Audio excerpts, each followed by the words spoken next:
Hello, everybody. How are you doing? Hope you are well on this fine evening. We have Angel here with us. Here, I'll move this a little bit so you can kind of see. Kind of give that nice little glow in here. Hello. Alright, guys, so here's the deal, okay? We are doing this in After Dark, which means this topic is going to be the down and dirty, gritty stuff that nobody else would want to talk about. We're going to talk about things that you may be uncomfortable with, and that's okay. What we're going to do is we're going to cover topics that everybody knows about and things that everybody talks about, but nobody wants to talk about it out loud, kind of thing. Only with your close family, friends, significant others, or whatever have you. And there's times that people think, hey, I know what the hell I'm talking about, when they don't have a fucking clue. So we're going to get you that clue. We're going to help you, and we're going to learn together about different things that regard anything and everything after dark. And maybe in the light too. So we're just going to hop on into conversations. Because no better time than the present. Hello, Valendeer. How are you? Hello. I hope you are well. So here's the thing. We've got a list of topics just like this morning. If you were not there this morning, check out the VODs because I will be highlighting them as well here in a little while. I'm good, just eating some veggie straws. Hell yeah. Kick back, relax. Some of these topics, though, however, may be topic heavy. They may be extremely uncomfortable to talk about or hear. However, somebody out there needs to hear them. So I'd say I'm sorry if it affects you or in a negative, derogatory way, or if it does not apply to you and you just don't want to hear it.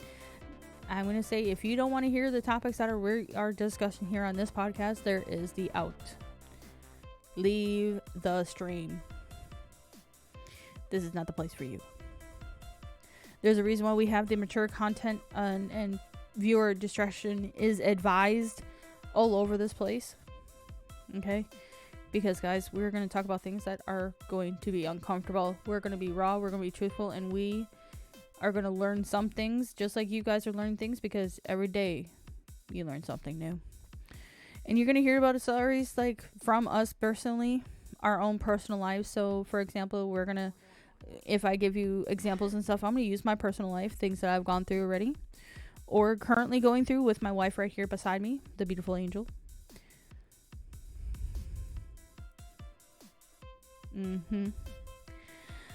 But guys, as well, I'm sure Lily's going to tell stories. Now, the part or person we are missing is Jack. Jack is also sleeping right now. He is also across the pond from us. So right now, currently, it is like 1 a.m. Maybe 2. Yeah, it's 1. Buddy's streaming and he agreed. So, yeah, it's like 1, 2 o'clock in the morning over there by them. Well, that was a noise. Well, okay then. He is sleeping right underneath my feet, so I apologize. He is really close to the mic, kind of thing. So, Buddy, anyway, not Jack. Yeah, Buddy, not Jack. Jack is in bed in England. My dog, Buddy, is on the floor by my feet. Okay. But also, guys, to kind of give you a little rough synapse, we're going to talk about BDSM. We're going to talk about all the different things about BDSM, whether it be about dom, sub, sadist, or masochist. We are going to cover all the different terms therein. We're also going to cover all the different kinks, fetishes, and things that people may not want to know. We're going to cover about also sexuality and sexual orientations. We're going to cover about anything and everything about sex, basically, as well as many, many other topics. There is a freaking list. Okay. We have a lot to discuss today. So we are just going to jump on in if that is okay with you, Lily. Because I'm going to go through the introductions real quick in case you guys missed this morning. My name is Black Rose Angel. You can call me Ash. To this side of me, and yes, honey, I'm sorry. Just hear me out. Anyway, this side of me, my fellow caster that is working with me not only in the morning but in the afternoons or evenings, right now, is the beautiful Lily Maria. And then this side of me, the beautiful Angel. or bubbles_angel00. All right, you can beautifully call her Angel. Okay, do you get the hint? Her name is Angel. She is my wife and my partner and my caregiver, all wrapped up in one pretty little bow. But guys, our links, including Jack's, are right down there under the box to the right, under the live air. Okay. Lily. Thank you, Lily. We are all streamers in our own individual channels. That's why I listed them all. As well as we have the joint account here that in the morning, so as you guys seen earlier, it is Lily and I talking about anything and everything seizure related or epilepsy. And then here at night is going to be us and our partners, because Lily and Jack are dating. And then Angel and I are married. And Angel and Jack are a little bit younger. With love, I'm saying that with respect. They are younger. While Lily and I are older, we're like, listen, bitch, we've been around the block a time or two. We know a thing. Sit down and shut up, and we're going to teach you a few things. And with that, and I mean that with love, Jack, in case you're listening to this later, we mean that with love. It's not the fact that you guys are younger. It is just today's, the last couple of generations, since really our generation, things are not being taught the way they should be taught. They were never taught the way that they should be, to be completely honest. Well, to be fair, our generation is like the line. Because our generation is when more was taught and then things started closing back down. Because things were taught, I legit thought you said titties. God damn it. That's okay. Titties will be talked about. Because We're Gen gonna X, talk a lot about titties. middle millenniums, a lot more was covered and then they started slowly closing it Yeah, back they down. started kind of like narrowing down to where they don't talk about wars. They don't talk about a lot of things that they should be talking about in schools. And let's face it, like, at least when we went to school and sex came up, or like sex ed and stuff, at least they got through quite a bit of topics. Yeah, I'm like- going to pin a disclaimer. Okay, dokie. I wouldn't know things because Yeah. I didn't learn about sex in school. Yeah, well, we're going to have to situate you a little bit closer or figure out where you're going to sit, because the mic barely picks you up. So unless you're going to do some leaning.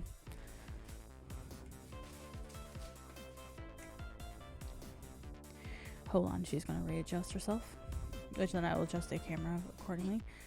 But yes, guys, like the bot just said, there is no right or wrong way for these topics that we discussed. Meaning, there's no right or wrong way for these things to go. We're not saying we're one way of dom. There is not one way of sub. There is not one way to handle these situations and topics. There is no right or wrong way. We are not professionals. Okay? And there's Pretty Buddy. Pretty Buddy on stream. Yeah, he's like, Mom got up, so I have to get up. Yeah. So with that also, okay, the only things that we do stress is that there's safe, consensual play. Safe and consensual, meaning that you get those permissions. If she says yes or he says yes, then okay, with caution. As well as if they say no, if he or she or whatever partner pronouns that they go by say no, that means it's no. Quit trying to take that no and make it a yes. Force is not okay. As well as that, keep an eye on open communication. Meaning keep an eye on open communication, meaning simply the fact that communication is key. Talk about anything and everything with your partner or partners or whatever the term may apply to therein. You can be in a relationship for 10, 15 years and still not fully communicate. Okay? Can it hear me better over here? Hold on. Yes, Actually, yes. you're clearer. Turning the camera schmidgen. Honestly, I'm tempted to have you come like right here by me, but anyway. Honestly, what we might have to do is just put the mic straight down in the middle of us. Okay, now we can't hear her. Yeah, Yeah, 'cause I have to talk a little louder. yeah, she's having to basically scream. So Mm. yeah, we may adjust it to where the mic's in between both of us. Well, that means, do you want to do that while I'm still doing the intros and stuff? Sure. I think it'd be best before we're actually getting into Yeah, stuff. especially before we get into all the heavy topics. Yeah. Okay. Well, she's gonna play with the mic, guys. We're gonna play. Mhm. Guess, honey, we'll move it right here if we can. I'm gonna have to move the stand. Yeah. I was just making sure Yep. that We're gonna dance with a few things, guys. All the fucking things. Anyway. If you remember where things need to be tonight, you'll know. Yep. Okay, things need to be here for. Yeah, this is also the first, major podcast that we've actually ever done. The previous podcasts were just more like little bullshitty ones. And no offense to my boys, but it was about topics that I have no fucking clue. I kind of like bullshit my way through that. So guys, also with that, please use safe words and rules and make sure that those are in place before any play happens. And yes, I'm holding on to this for dear life. So what I'm going to do, hold on, baby. What I'm going to do is I'm going to deafen the mic. Lily, if you could take over, please, while we play with the mic. Yes. Regardless of the situation, if it's in any situation where, let's say, a yes or no could be interpreted differently. Safe words. Even if your safe words is a color system, use them. And same with set rules up beforehand. Whatever those rules are for you. Those are things you can negotiate with your partner. Those are things you should negotiate with your partner. Communicate where your boundaries are. Communicate things that are maybe if I'm in the right headspace, maybe if whatever. There we go. But should figure that really out. be- And I can always turn this up a little bit here as well. There we go. That way we can be heard. Yeah, that heard. Oh, right. testing 1 2 burp. So there we go. Angel's a lot clearer now. The struggle's real, Batman. So many chords. All the exercising and chords, it's fucking amazing. Alright, so I can pull that mostly up. Is this better? Yes. Much. Okay. Alright, so guys, I'm gonna turn this a little bit more. There we go. That way she's seen as well. Alright, so here's the thing, guys. That is the disclaimer. That is what's going to be played throughout the entire streams. Yeah, Okay, and at it's least all- especially these. Right now it's also pinned on top. Just, if anyone comes in, they see it's It's important. Yeah. Okay. And also, no one is a medical profession. I know that is part of this morning's one, and I did not turn it off because even when it comes applies to also. this, it applies. Nobody is a medical professional here. We are all speaking from personal experience and do not claim to speak for anybody else but ourselves. Okay? That is a very, very big one because with medical professionals, you're thinking, well, it's sex. Why do you need a medical professional to put that in the disclaimer for both? Because there could be situations where medical necessity or medical advice is needed. And that kind of goes with the rope play, the rope bunnies, as well as being restrained in any way, shape, or form. Because you gotta know how to do it in order to, Without cutting off blood flow or anything. you kind of have to know how the human body works in order to make sure that both parties, or parties, all parties, are safe. There are medical professionals though that Yeah. their There are field is people sex. involved in Yep. it. That is And- fair. That is true. Yes.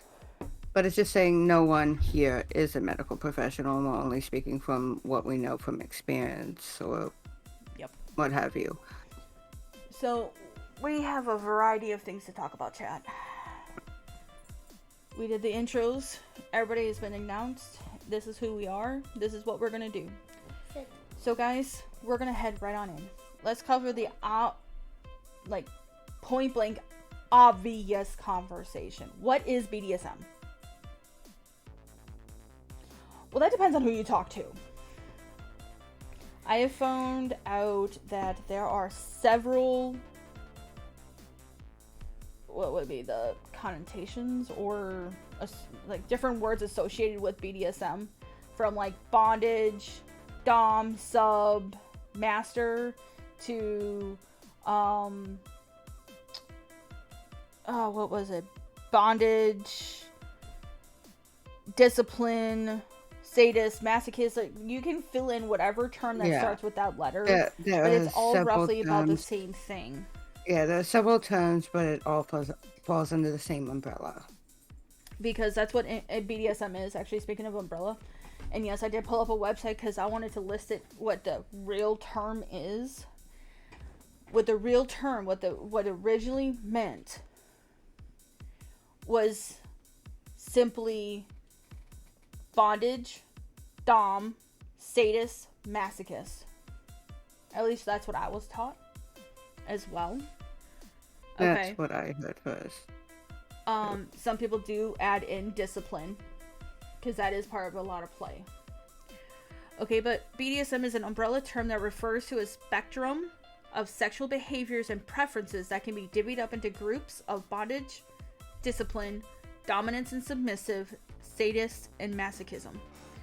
Although some people think that BDSM is all kink or kinky, in some cases it does not refer or have involved in any way, shape, or form sex at all. Okay. The mental connotation of some acts are more of a turn on than the actual or prelude to a particular act leading to their end of sex. What does that mean? It means, yes, the overall act or the play they're in is more of a turn on and will give the person release more than actual sex would. Because there is some play. Hey, Ballard, enjoy your dinner. Enjoy your dinner, dear. With that, there is some play that do not involve sex whatsoever and barely even touch, and I'm going to use the cringy part of the no-no square. And yes, you are welcome. I mentioned the no-no square. So with that, what does it mean? It means, and I'm going to use all the terms, guys, so if you are cringy about this knowledge, I am sorry now. It means no touching dick, no touching pussy, no touching titties. It has nothing to do with that at all. But it's the, like, for example, caregivers to littles. A lot of littles do not have sex. They are not capable or even knowledgeable in that mind frame to even consider what sex would be like. To where it's just the idea of, like, say, being bathed, fed, dressed, cuddled, like an actual child. Another example would be service subs who are just cleaning, cooking food. Sex is not part of the equation. And then there's also some other terms that are things that we will be talking about, like topic wise, with being sexual orientation / sexuality, which would there be in, I'm bad with the term and how do you pronounce it? Ego? What's the full term?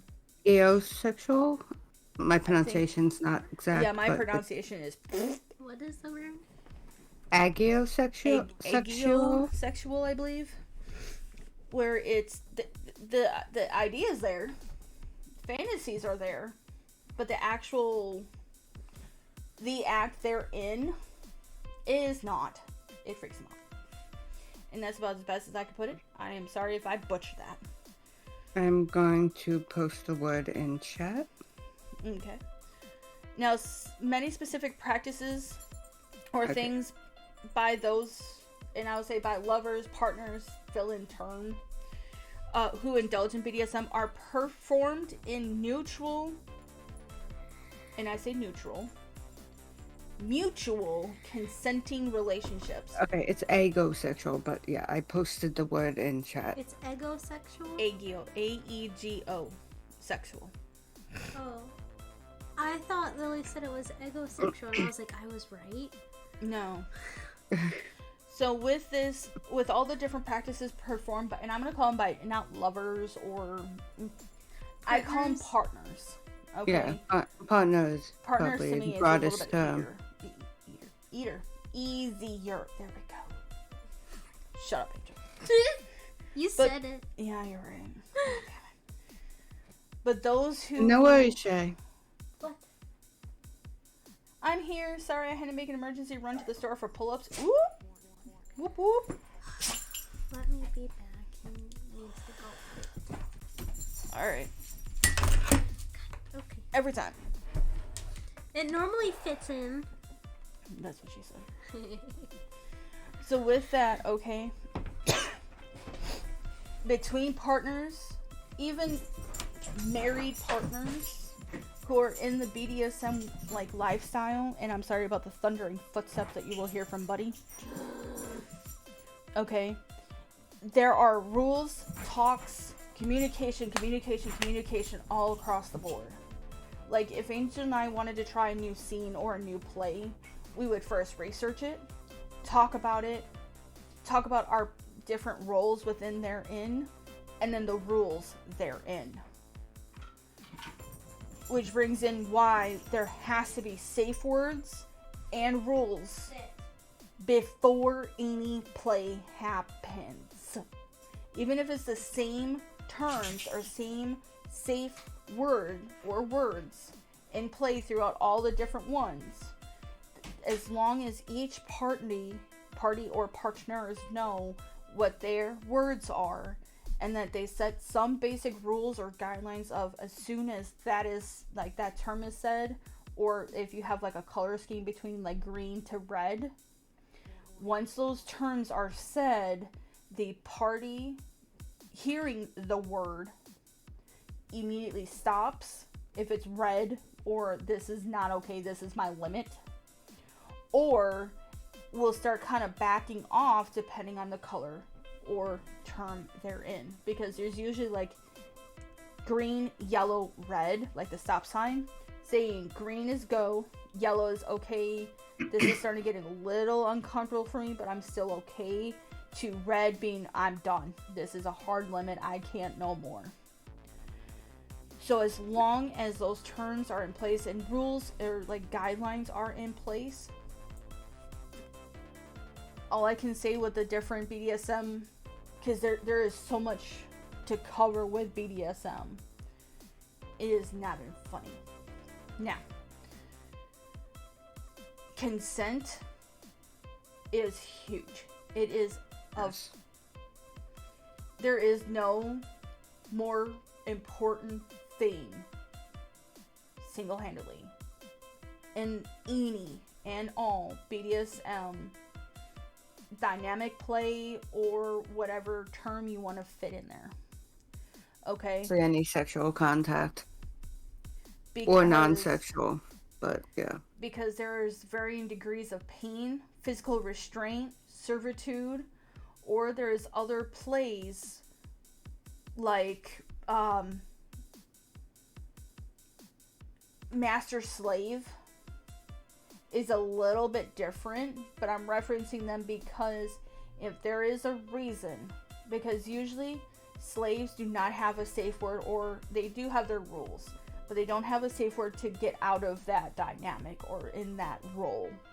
It was referenced earlier, Valen, and I was typing it to specify the exact term. The exact term. Yep, we were talking about it with the romantic or fantasy they're in, Yeah. with talking about sex in general.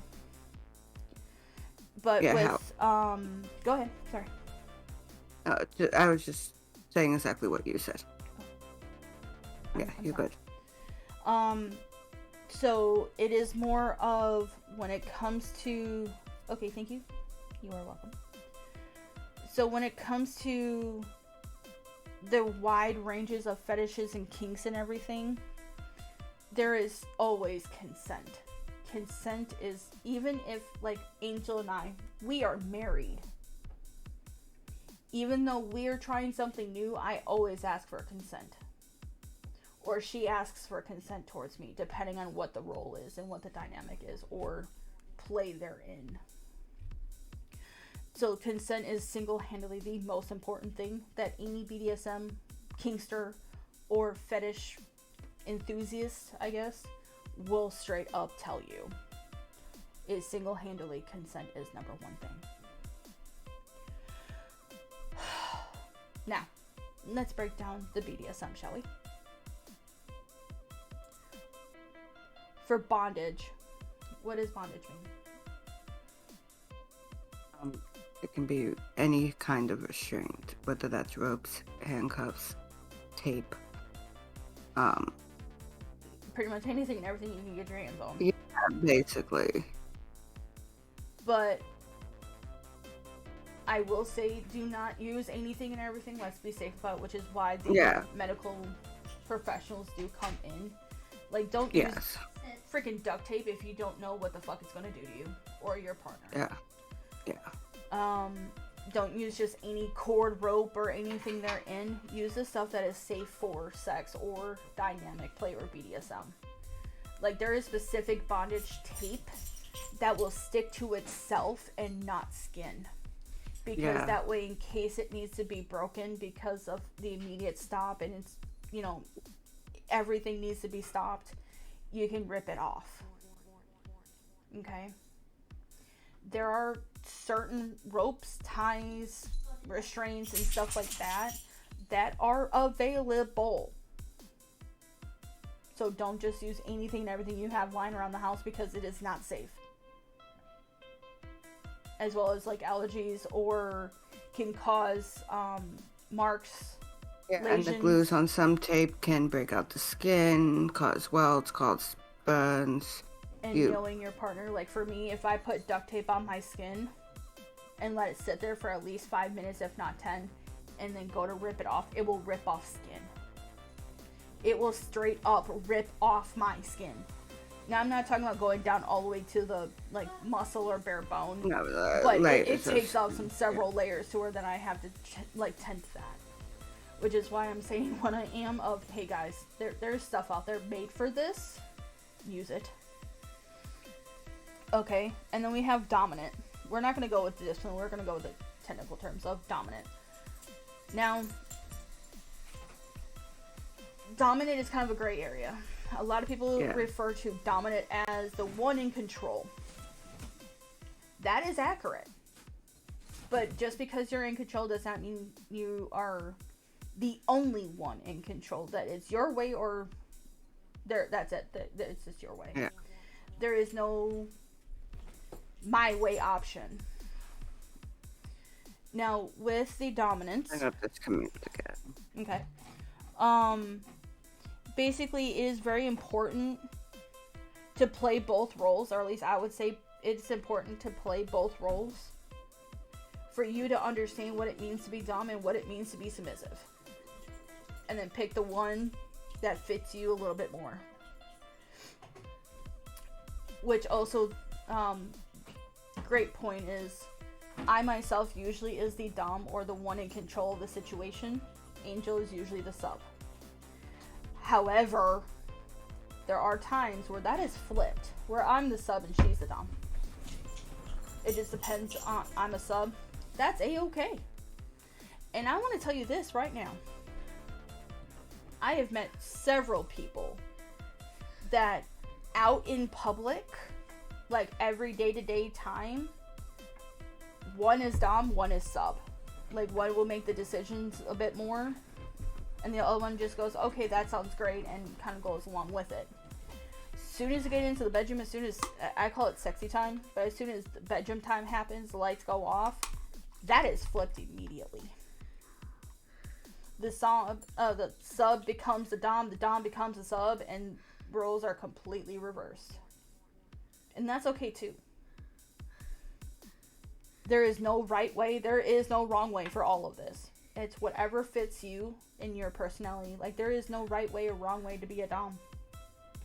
As long as that you are fully humble, you listen to your partner or your sub in this case, and you follow the rules that you guys set up and you are 100% authentically you, like you're not trying to be Christian Grey or trying being that arrogant asshole Yeah. that will put his needs in front of everybody else's, you're fine. Okay? What? The Christian Grey, he wasn't always an asshole. No, but he portrays That's- quite a bit of the assholes. Yeah, but then again, you have to Not- look back at how he was raised and the shit Yes. he went through. The thing about that is a lot of the people who call themselves doms but don't want the rules, don't care about the consent, are influenced by that. And I hate to mention that, It's but because it they're is. dumbass. Yeah. Because dominants Yeah. usually are portrayed as the people who have the power and will get their way above the sub. That's not true. That's more of the signs of a fake dom Yes. than a real one. And I will do this as a case in point. So, honey, What? I want you to be 100% honest. Raw honesty. I know you can't breathe because you just went up and down the stairs. If I ever looked at you and said, bitch, get on your knees.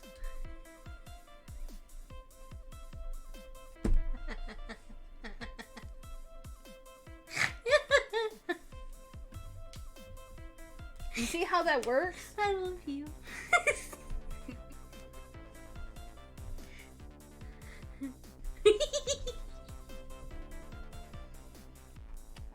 That shit would fucking work on me. No. It really, and I'm gonna say this with love, Shay, and that may work with for you, but that's really not how it should be. As well, I shouldn't say that. Let me back that up. Let me No, retract that a minute. It depends on the dynamic It too. depends on the Yeah. dynamic. Because as long, and this is where I should have started with this, as long as before, during, and after care, and that is a whole spectrum, before, Yeah. during, and after care is achieved, then by all means. Yeah. Now, I'm going to jump this in real quick. What is before, during, and after care as real quick general topic-y stuff, because this is something I wanted to talk about here in a little bit. Mhm. Before, during, and after care is before care, making sure that you guys are both in the mindset that where you need to be. You guys have plenty of water, and you have all the materials, safe materials needed to carry out whatever play, kink, fetish, fill in the blank that you guys are going for at that specific time. During care is constantly checking on your partner, making sure that neither one of you guys are being hurt, making sure that you guys are still okay mindset wise and headspace wise, as well as you guys are checking in going, are you okay? Are you hurt? Does this hurt? And I'm not talking about like if it's day-to-day things, like you guys have kind of gotten into this routine, but still I would check in every once in a while. Like even Angel and I, when I use our restraints, I keep asking her, is this too tight? Is it pinching? Does this feel comfortable? It's not, I just slap it on her and be like, you're in it now. I always make sure, do I not? I'm sorry. It sounded nice, okay? I'm sorry. But it's the fact that I do not purposely make my will the only possible thing, okay? Keep up with conversation. God damn it. But then aftercare is making sure, again, cuddles, comfort, water, food. You guys are taking care of each other. And it is not just a sub's job to take care of the dom. It is dom's job to take care of the sub. Because with you having that control of this situation, it is your job as a dom to take care of not only yourself, but your sub, the one that is under your care. And with that, it sucks. And having to put yourself aside, because I am sorry, the arrogant, egotistical son of bitches that I want to slap sometimes with these. And yes, people who are listening to this may know who the fuck I'm talking about. It is not my way or there is no highway option. It's my way. That's bullshit. That is putting not only yourself but your subs at risk and can make a nice awesome power dynamic and the beauty of two people working together and making it the roughest, worst time in someone's life. We constantly forget the food and drink, and it ruins the mood to go downstairs. Then get some snackies and have that set. That's part of the before care. Before y'all get started. Okay, you Have can't snackies. plan that every time though, because let's be honest, spontaneous stuff happens. So you can't unless you Even like constantly keep have a snacks. drawer with a and- bottle of water and like some bags of chips or something. Yeah, I was gonna say, keep a case of water. And now it may not be cold, but keep a case of water and fill up a tote full of snacky stuff. And keep it kind of in the corner of the bedroom. To where you don't really necessarily have to go up and go out of bed and go downstairs. You might have to just get out of bed and grab that stuff real quick. Let's be honest, realistically, That is why we need a mini fridge. Yeah. realistically, For real. you guys are gonna eat those snacks before it even comes time to that, because that would be us. It is us. No, it is not, because we have a tote right the fuck there full of snacky shit.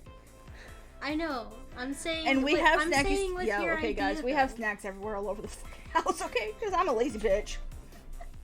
And I've got because my bottles of water come in little 6-packs because they're a little bit taller. We Yeah, had mine it. aren't very big, but I got a case of these, so I still have Got the bougie water. Hubby always says if I feed him, he's always ready. Oh, You did. shay. Nope. But yeah, Shay, you're with a what bad you're saying, influence, yeah. Because I think I know sub drop is a real thing, and just make sure everything's taken care of, and your partner's taken care of, you're taken care of. I mean, that's kind of where the love comes in, is making sure with that during care, especially because a lot of people forget about during care. It's either before care or after care. They always forget about during, or they forget about all the care in general, That's fair. which 'Cause- is why I stress that so damn much. Yeah, because it breaks trust, honestly, and it can become a very triggering. And also Thing. toxic. Yeah, that too. It can take something so beautiful and raw and engaging thing and break it and cause it to be more of a catalyst than a help. And what I mean by that is it can take that beautiful thing that you love doing and making it more of a job or chore that you will learn to hate. And it does not just ruin them for that moment, it ruins them for the rest of their life. Which is why I always stress before, during, and after care. Now, with mentioning sub, what does it mean to be submissive? I am talking a lot. I am sorry, Lily. I keep looking at my Y- screen you're thinking okay. that your page is on mine. So sub, or being submissive, is giving the reins to your mind, body, and allowing your your partner, You could have said partner instead. you're right, to take them fully. It is about relinquishing control. Okay? It is ceasing to have a voice in the situation. At least according to this site. Shit feels so good, not gonna lie. I will agree with you.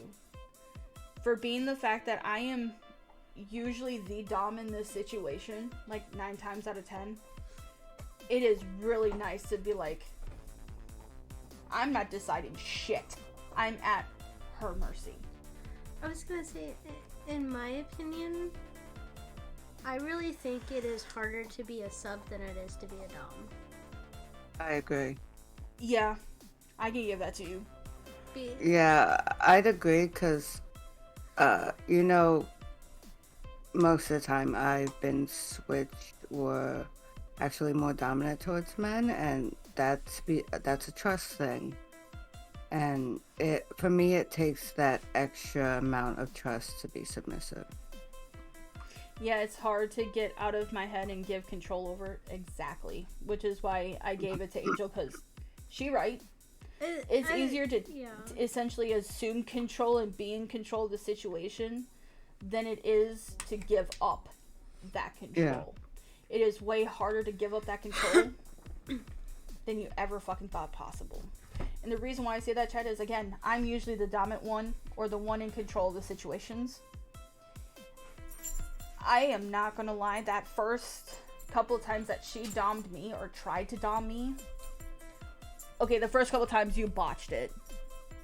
You cannot deny that. You just thought you dom and I laughed. But I let her have it. Okay, stop. I was being nice. I let you have it. I did what you wanted me to. Mm-hmm.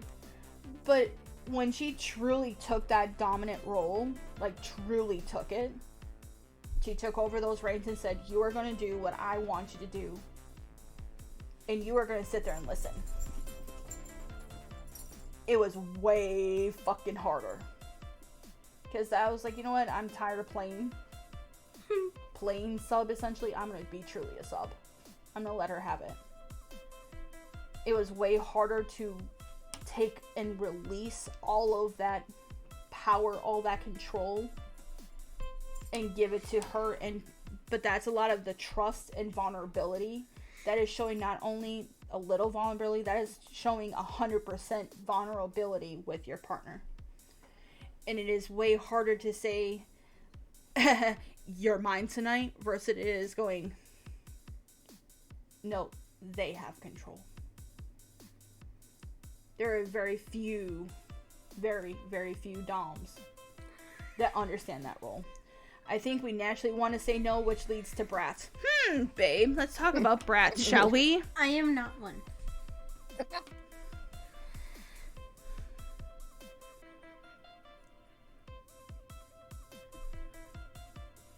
Lily laughed at me. Hi. Come here. Come here. I don't know if I want to. Come here.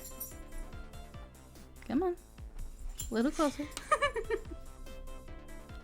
Look at my eyes and tell me that again. I'm like 1% brat. I'm a brat, not even gonna try and lie. Thank you, Shay. At least you admit it. How am I bratty? Love me. Attention. You're not giving me attention. Plop. That's just the me wanting to love you and want love.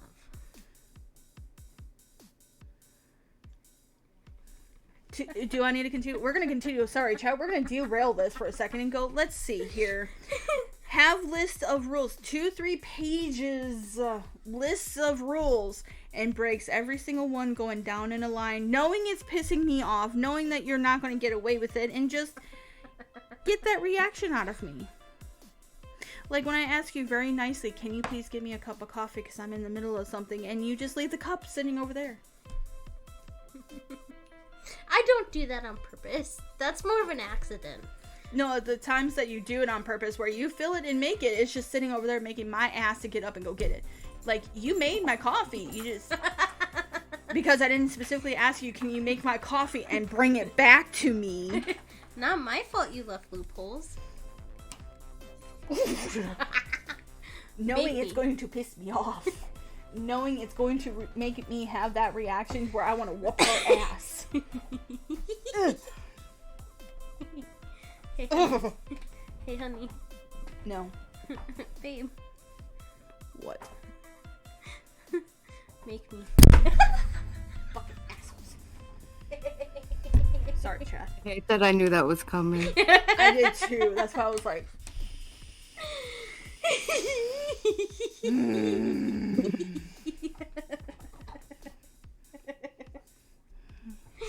I love you. Anyway, so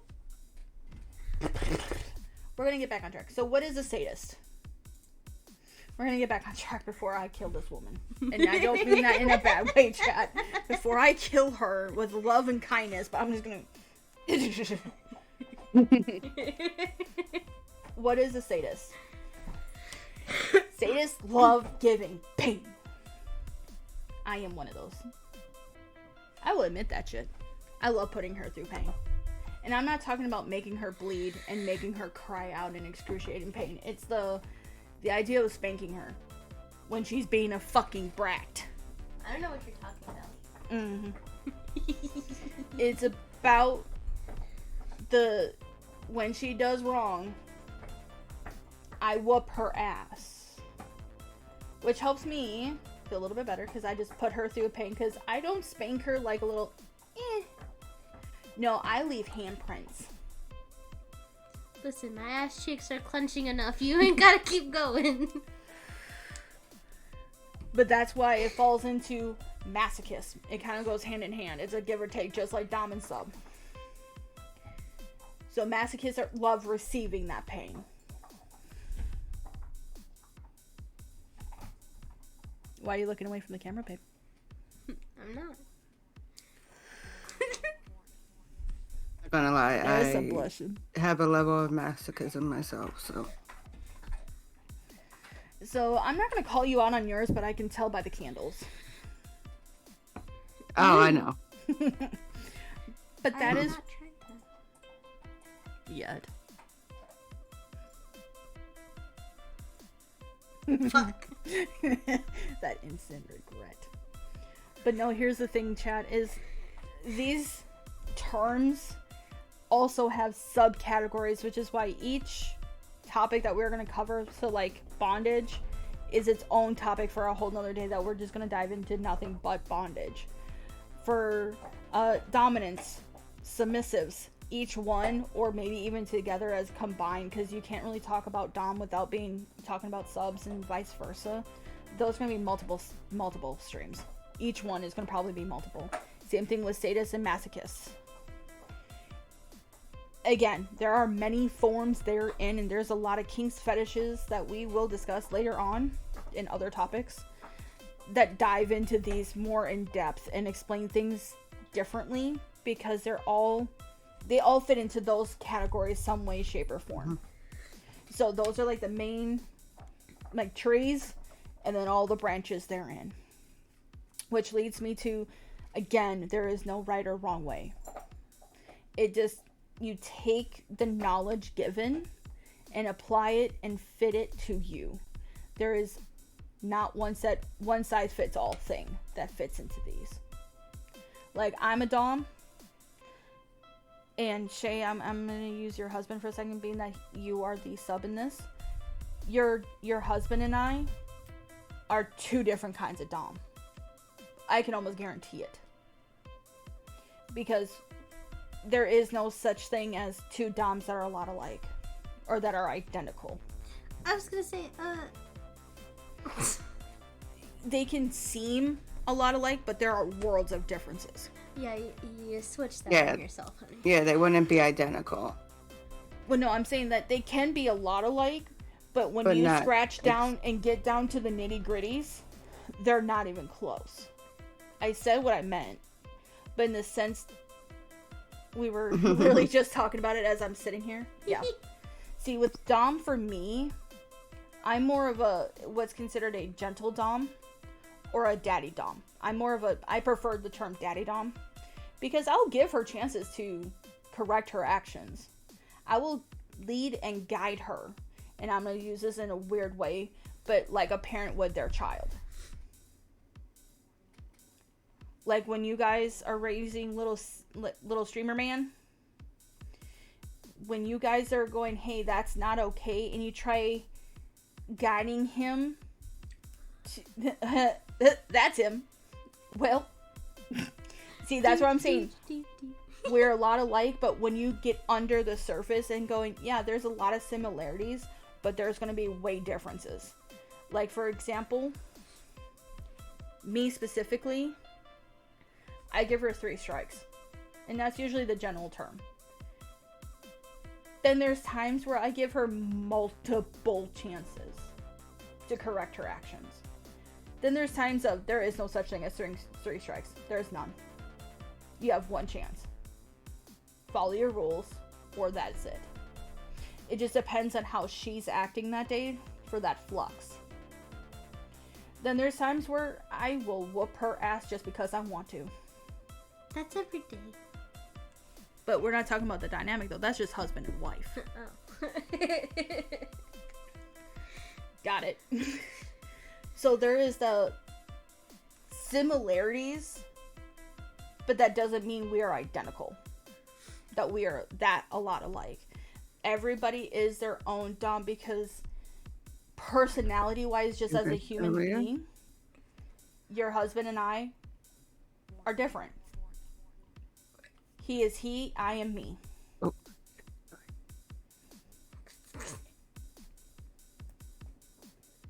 Oh, you are fucking welcome. Just like, and Lily, if I may. I was going to if you didn't. These two are subs and braddies. But they got some similarities. But they are still worlds apart because Lily can understand, okay, someone's getting pissed and know when to calm the fuck down. Somebody just continues pushing the buttons. No, I know when to stop. It's just I know that fine line of when I'm about to piss you off too much. Yeah, Okay, no, you see? will tiptoe and tip your toes into that line going, "Dee-dee-dee-dee-dee-dee. There I am, there's the line, now I'm there. See? Now I'm there. Be Now I'm honest, pushing buttons. I'll be honest, my line is different because of distance. Fair, but at the same time, though, also personal experiences. Yeah, personal experiences, and I'm not going to talk about him so much because he's not here to speak on his behalf, but That's his where, experiences and his limits, too. so that's why I'm saying there is no such thing as one size fits all. It has to be tweaked, changed, or morphed to fit the situation between the both people. God, I'm tired, y'all. Shut up. What was that for? Fucking love you. I wouldn't be me if I didn't laugh at that. I know. But here's the thing. So, what fits us won't fit everybody. BDSM PD. Ow! So with that, okay. With that, all I can recommend is try it out. Use safe words. Create up rules, guidelines, and barriers. Put those place, and then try it out. Do a little bit here and there to try and get a feel of it and what you need to tweak into your own self, to your own situation and dynamics.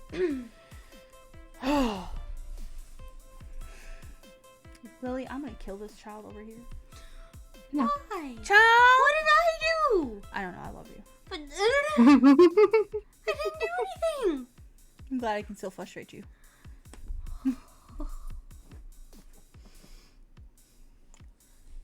God, it's like me talking into the mic. See, I don't have to change my voice. I just know what buttons to push to. Oh, I don't change my voice when I talk in the mic. I just get close. Yeah, I would do that, but the mic is now over here, and I don't feel like leaning.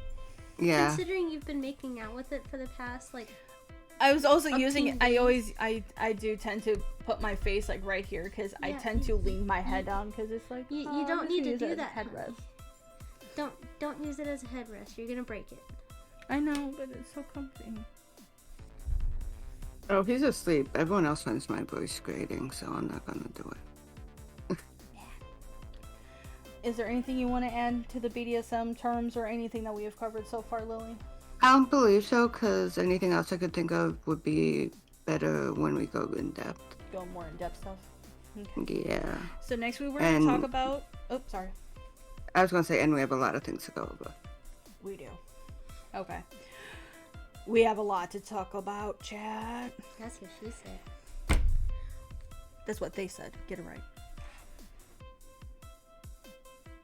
Yeah, that could be. That's what they said.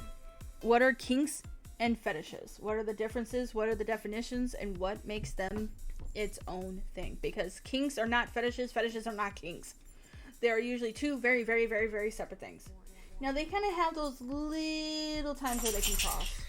and kind of cross into the other territory, but usually are very few and far. Just the tips. Okay. Lily, did we set up a thing for the kinks? Or do we want to No. pull up the video? Lay down. I would say we could go to a video.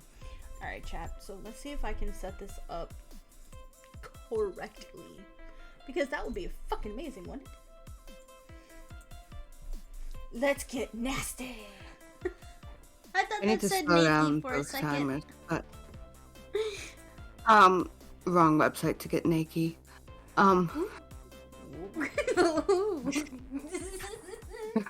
Hold. All I said was it's the wrong website. I didn't say I was going to do it.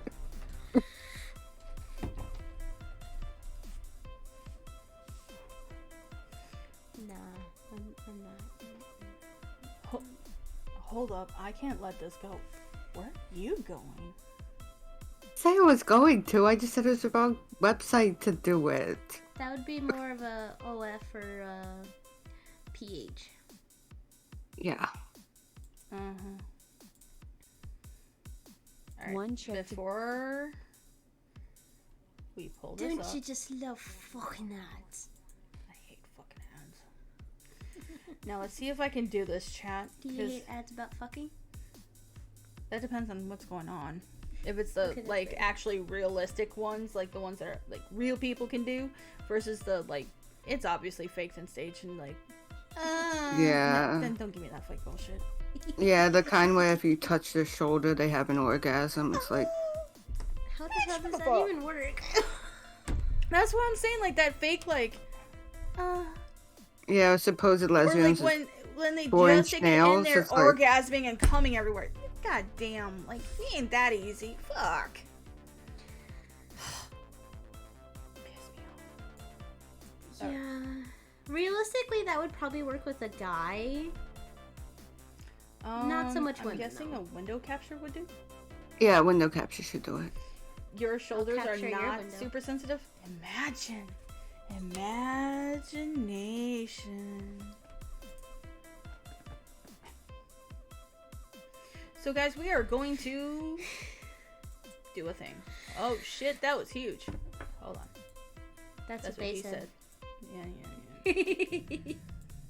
Buddy did But not, did not like that. He So said, guys, you're "Uh-uh." gonna see my webpage. I am sorry. But we're just gonna call the nitty gritty. Oh shit, that was huge. Does it still show okay on there? I don't know. I got stream lag. Yes. No, I don't really like how that looks. Okay, we're gonna go back to the mini. We're gonna go back to the mini, guys. Alright, so we got a Without fucking muscle, ad. No gym needed. Shut It up. happens. Goddamn ads. Skip the fucking ad. And Maybe this you is can sex open it explanation. all the way. Lately, yeah, I you- realized you there are some can things about post sex it I thought at you knew this but point. don't. So here are 15 mini lessons in sexuality. Number 15. The reproductive system of biosex females is about the size of an outstretched hand and located here below the navel, much smaller and lower than what you may think. Parts of it do expand, like the vagina for penetration and the uterus for fetal development, but at a resting state, it's all pretty small. Number 14. Attraction to minors who've started or gone through puberty is not called pedophilia. Pedophilia is attraction to prepubescent children. Hebophilia or hebephilia is attraction to early adolescent or pubescent youth, roughly 11 to 14. Number 13. Oh, okay, hold the phone. What? What There's a happened? different word, technically. Okay, what happened to 1 through 14? There's technically a. Prepubescent is pedophile. Hebophilia is. The puberty teenage. to 17, essentially. Yeah. More Yeah. you learn, Chad. Holy shit. hmm Yeah, that's shit they don't teach you in school. Yeah, There's a lot they don't teach you. we're gonna learn a fucking thing or two, apparently, Chad. Here we go. 13, a condom package that reads EXP 2020-04 is not expired. I know that many of you usually read dates, month, day, year, but on condoms, the date is often printed as the year, then the month. So this condom does not expire until April of 2020. How long will it glow in the The dark? old video. I don't know. Number 12, trans male facial No, hair is 5. real. Okay, so first, when I say trans male or trans man, I'm referring to a person marked as female at birth who identifies as male. Right man, here. trans man. To change their appearance, some trans men will add testosterone to their body chemistry in an average of 250 milligrams twice a month. Depending on Not yet. genetics, this might mean that they grow facial hair, like a lot of biosex males do during puberty, wispy at first with a fuller beard years in. Number 11, you can Which, You by the might- way, okay, I'm gonna cover this real quick. I know we're gonna go into details with that, but even though I have not gone through T-shots or the like actual surgeries, guys, that doesn't mean I'm not trans. It just means I'm still going through the transition. It just means, y'all, I'm a broke bitch. Okay, We haven't that gotten shit that far costs yet. a lot of money. It takes money, y'all, and we ain't got that. Okay. I could see you getting a beard though, because you already have peach fuzz. Yeah, and that's the thing is I have a lot of peach fuzz. That's why I kind of like break out like a fucking puby man. And I say puby man because I got these little puby looking hairs. It's like one here, one Yeah. there, one over And here. hair- And active hair follicles make your skin oilier in those places Yep. and more prone to being clogged. You also Hence- have a hormone imbalance too. Yeah, so that like doesn't. my body's all kinds of fucked. Okay? So I can picture me with a full fucking like I keep playing with it like it's there but it's not there. The image that went through my head was God creating you with this giant cauldron, right? And adding all this stuff in there. He's gonna go, we're gonna give you a little of this hormone. Oh shit, I ran out. Oh well. Like, we're gonna give you this too. A little bit of that. A pinch of that, a dash of that, cup of this, dash of that. God damn, well,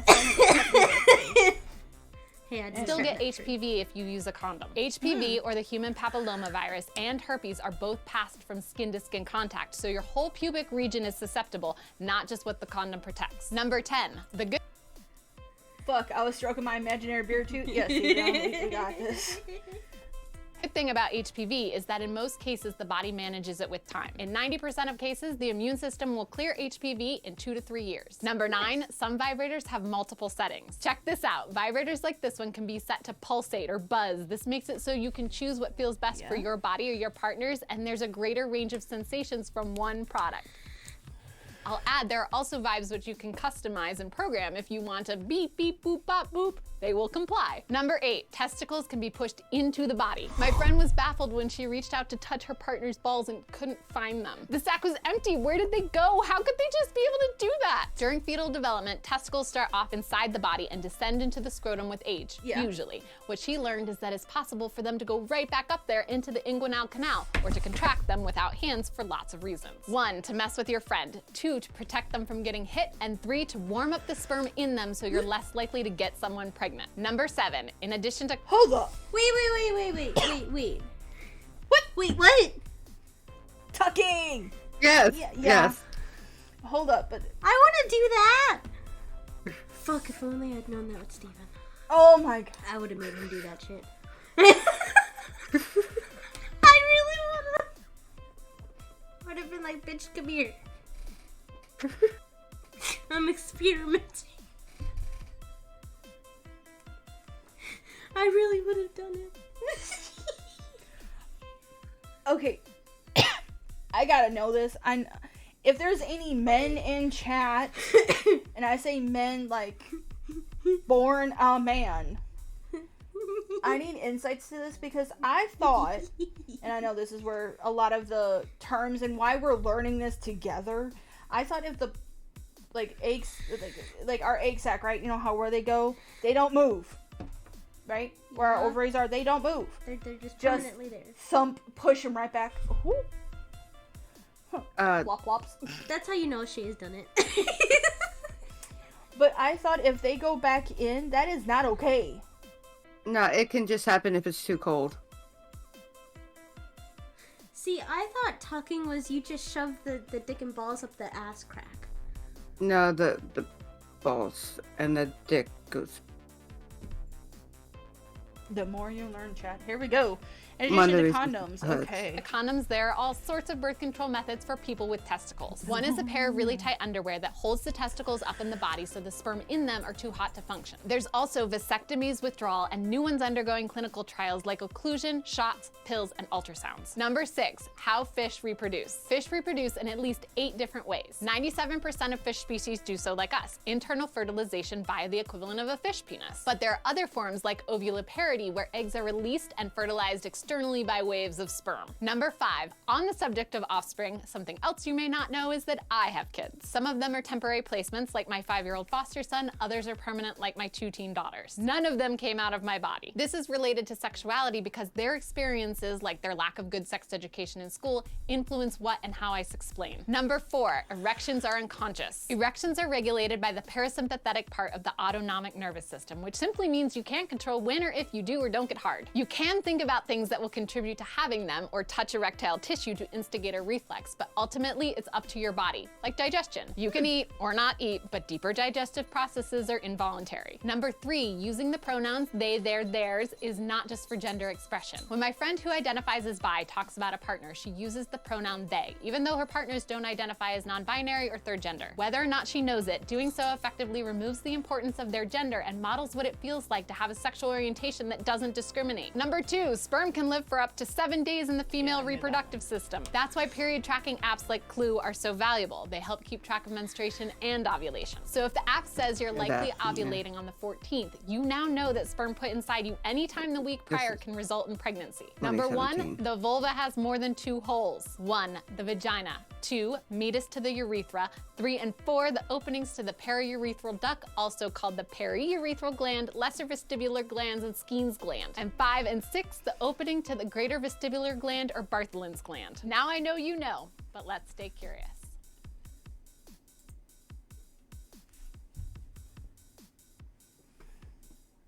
I knew about the 2, but I didn't know about the other ones. I didn't know about that either. Shit.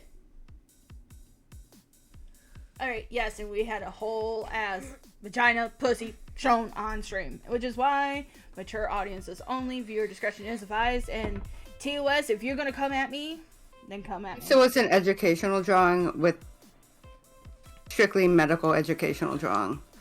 So come at me, bro. My brain hurts. Yo. I just want to try the ball tucking thing. It sounds fun. I have that whole video, that's what you take away from it? Yes. Okay, which cis male that we know is dumb enough to do it? Does it have to be cis, essentially? They don't have to be cis, they need to be AMAB though. I had 2 people pop in my head and then immediately was like, no, they wouldn't do that. I don't know, I've got one that may. I had 3 people pop into my head and I was like, no, he won't. He won't. And then the other one, I was like, I think they might for Ash. Yeah, they might for me. I don't know. Okay, we come thought of the swap. same person. I I won't have- name I- them. We'll come swap later. The 2 All people popped into my head that would do it. Because there's actually 2 or 3 that popped in my head that would do it for me if I asked really nicely. Well, 5. 4. Okay, hold on.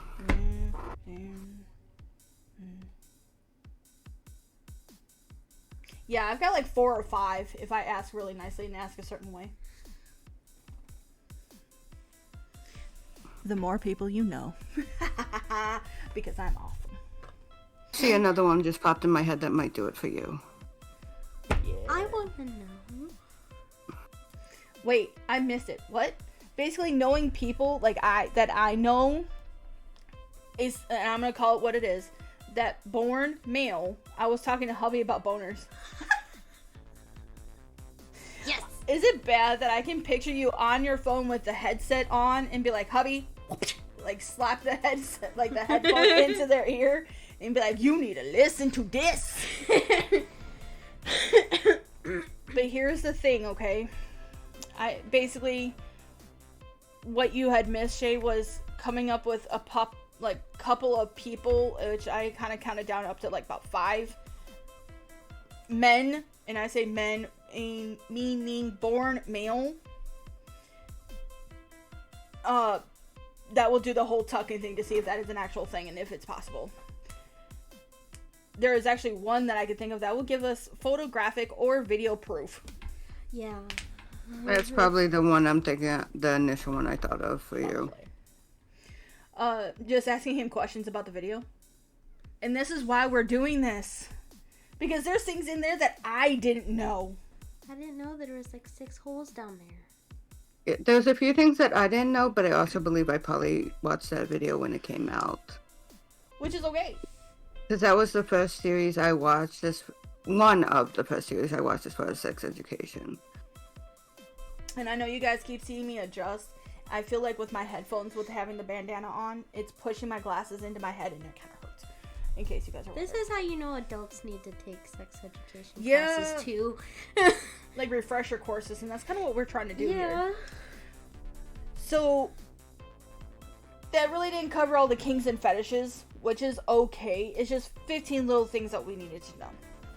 Yeah. But about kinks and fetishes, we have a fellow content creator both here on Twitch and on YouTube. We are going to reference the shit out of their stuff. Let me find exactly what the Twitch is called, and I will shout them out. They're probably going to be like, who the fuck is this? If we could get them to follow this, we got it made. I'm gonna give them both a regular shout out and Twitch shout out. What did Fish have to do with anything? It's just like the mini things It was just I'm gonna give them the Twitch shout out and a regular shout out. Okay. Yeah, I was interested about that too. Did you know that with seahorses, the male gives birth to all the babies? Yes. Y'all, if you are not following, you know what, I'm going to do it on this one. If you are not following what's the safe word, drop that follow. They are beautiful human beings, and they are the ones that I have gotten this idea from, or one of the influences on this, because they are very open with kinks, fetishes, as well as any and all sex education, both again on YouTube and here on Twitch. Yeah. I love Pup and Amp. I love them fucking dearly. As do I. They are amazing people, and yes, on the Twitch they do play games, and they're amazing. They are fucking amazing. Okay. So, what also I am going to bring up in conversation with kinks and stuff. Actually, I don't think I have the list up. You mean list as far as general subjects we wanted to touch on? Yeah, like what kind of kinks and fetishes we wanted to touch on. I don't No, have that. I don't have that list in front of me, but I have the general topics we wanted to touch on. I may have. No, we didn't write down specific kinks, but we just had kinks, fetishes, differences between the two. But if you want to just go off the top of the head, we can do that. Okay, well, I actually did find it's a website that's got kinks and fetishes and A to Z guide. Like an actual list. Like starting off with A, we have H play. Actually, can you do me a favor, Lily? Can you pull up what kink is, like the definition, and then what fetishes, like fetish is? Yes. So that way we can pull up with that. And like I said, we will reference what's the safe words videos both on YouTube and here on Twitch if they have videos on Twitch. If not, I'm for sure going to pull up quite a bit of their videos on I'll YouTube. read out the definition because in human sexuality, kinkiness is the use of non-conventional sexual practices, concepts, or fantasies. The term derives from the idea of a bend or a kink. So it's anything besides what's considered normal. Okay. And obviously, normal is very subjective. It's a setting on a dryer, y'all. But So, anyway, continue. is that more for like vanilla people? Vanilla is the proper term for like normal. Yeah. So anything outside of the typical vanilla relationship would be Is considered a kink. Yeah, and I will say, as time progresses, what is vanilla and what isn't has changed. That's Yeah. Like in the 60s and 70s, anything but missionary sex was kinky. really. Yup. Was missionary ever considered kinky? No. Okay. There was a time makes when sense. different positions were. Like, let's just say, you have to think about the time frame. So let's go back, hell, even 50 years to 70 years, give or take. So, like, we're talking about the early 1950s-ish. Anything outside of the definition of missionary was considered a kink. It was considered not normal. It was considered taboo. And talking about your sex life was also taboo. So all this was taboo, taboo, taboo, taboo, taboo, taboo. Okay. It was what? Taboo. Fetishes. What is a fetish? You bring up fetish and Because they usually do go hand in hand, but there are very different terms and mean different things. a form of sexual desire in which gratification is strongly linked to a particular object or activity or a part of the body other than sexual organs. That's one definition. Or an excessive and irrational devotion or commitment to a particular thing. Another definition I've heard is a kink is something you like, a fetish is something you need. Huh. I can work with that. Like the want versus a need.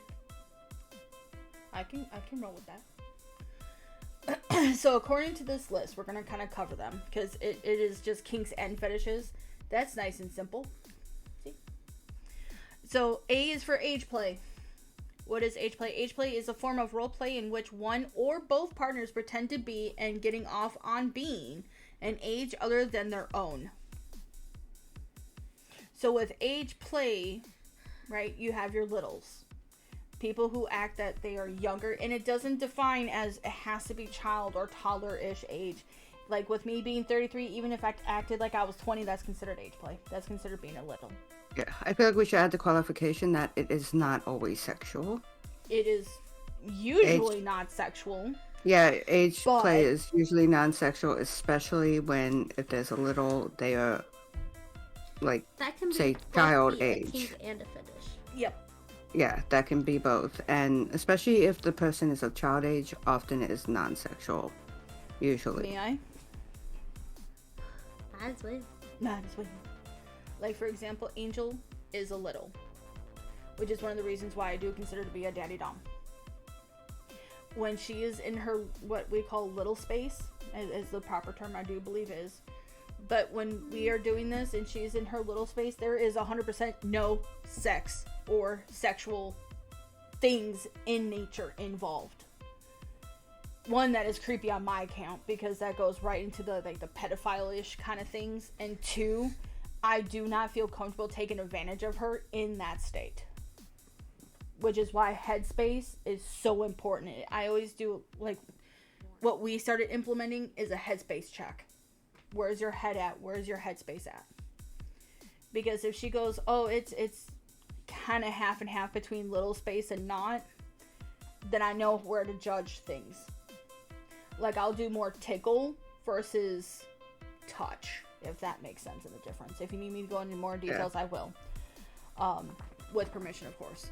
I'm not going to talk about, and see, again, just asking for that permission to talk about her. Mm-hmm. That's called consent, y'all. And I'll be honest, I have sort of a little space, but it's older.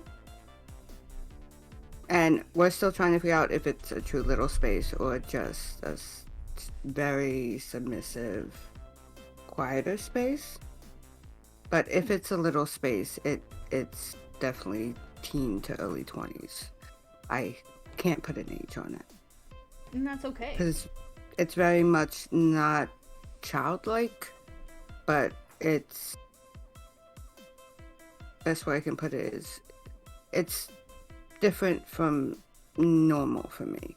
Mm-hmm. And That's like it- even with me, I act like I'm younger sometimes. But it's in the more of like the daddy cringy, trying to be hip with the youngsters. It's very cringy. You can ask Angel, like, I try to be, and it's just like, no, stop. So with age play, it can be where you are younger in age, like chronologically, you are younger, but you're trying to act older. Or that you're presenting to be an older person. That's why with age play, yes, includes little spaces, but it does have that range. Okay, and chances are you've already experienced what could be considered ultra light age play if you've ever been called your partner baby in bed.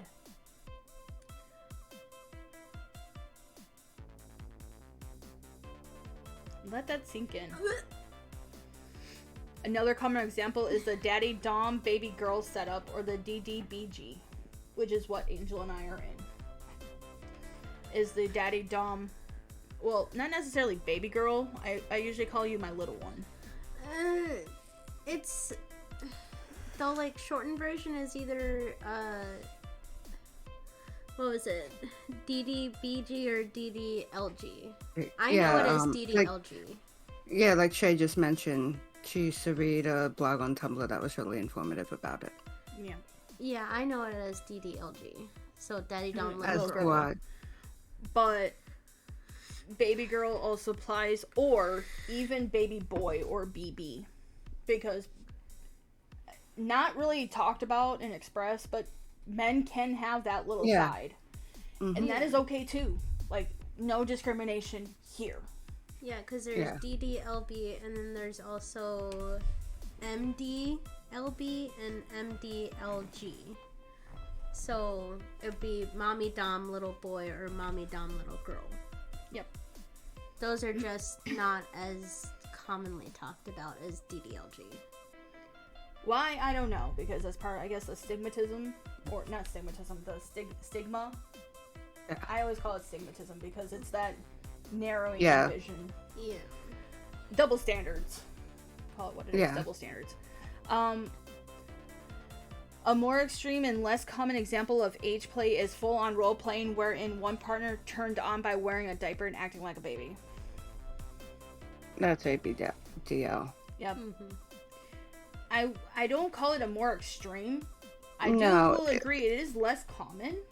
I but would say it's less becoming more common, and it's becoming more common. And I don't necessarily know if it's becoming more common or just more talked about. It might be just more talked about, to be honest. Yeah. Yeah, that's fair. And I would say it's more different than more extreme, because extreme in doesn't fit right. in ABDL, I want to say sex is more common. Not necessarily. It depends on the person. Yeah, it depends on the really person. depends. Because, let's just say one of our friends, without naming names, is an ABDL, adult baby diaper lover, I do believe is the... Mm-hmm. Yes. To where sex is fine. Another friend that I have in my IRL personal life doesn't. Like, they are strictly the little play mentality, that when they are in that mindset, that headspace, the diaper is on, it is just like a toddler or a baby. Yeah. The complete innocence, giving up everything. Like, they have to be fed, dressed, changed 100%. Like, they have a crib, they have a changing table, they have the whole 9 yards, like a baby. I would say with everything, it's entirely individual. It's customizable, it's personalizable per person or per Yeah. Oh, like adult size crib though, that's pretty cool. Like, I'm not into the adult baby thing, but like, think about it. You have a giant like adult size crib, you can't fall out of it. Is it bad that I've actually contemplating getting one just because of my epilepsy? So you can't roll out. So I can't roll out and fall on the floor. You definitely need the bumpers around it though, so you couldn't hurt yourself on the wood. We Well, really do. remember the old time cribs that had those like panels or Yes. bumper things? Yeah. I need those, just thicker padding. Yeah. All right, Chad. Okay, I'm done ripping on myself. All right. I was gonna say we're only on B. B for bondage, which we kind of already Yeah. kind of touched on, but it's a form of Riggers and rope restraint. bunnies. Yeah. Pretty self-explanatory. It's a sex act that falls within the BDSM umbrella. That is an acronym for bondage, discipline, dominance, and submissive, sadism, and masochism. So there's multiple terms there. It really is with bondage common in a lot of sexual fantasies. Immediately, Yeah, people when they and- think of BDSM kinks fetishes, they automatically think bondage. I will say, even people who consider themselves vanilla often will have a pair of handcuffs or a blindfold or something along those lines that's Yep. like trying to spice things up, and like it's something Add that's some become a lot more common. Spice. So typical bondages that are used in kinky, like with kinky sex toys or to spice things up, are handcuffs, ropes, or restraints. But it can also be as tame as you using a scarf tie or even a t-shirt to restrain your partner's wrists. Honestly, it's just tying somebody up in bed, using a scarf tie, whatever. Again, just please be safe about it. Yeah. If your bed frame is not kink compatible, you can always start by binding the arms together or ankles, or there are like under the bed, like between the bed and mattress. Yeah.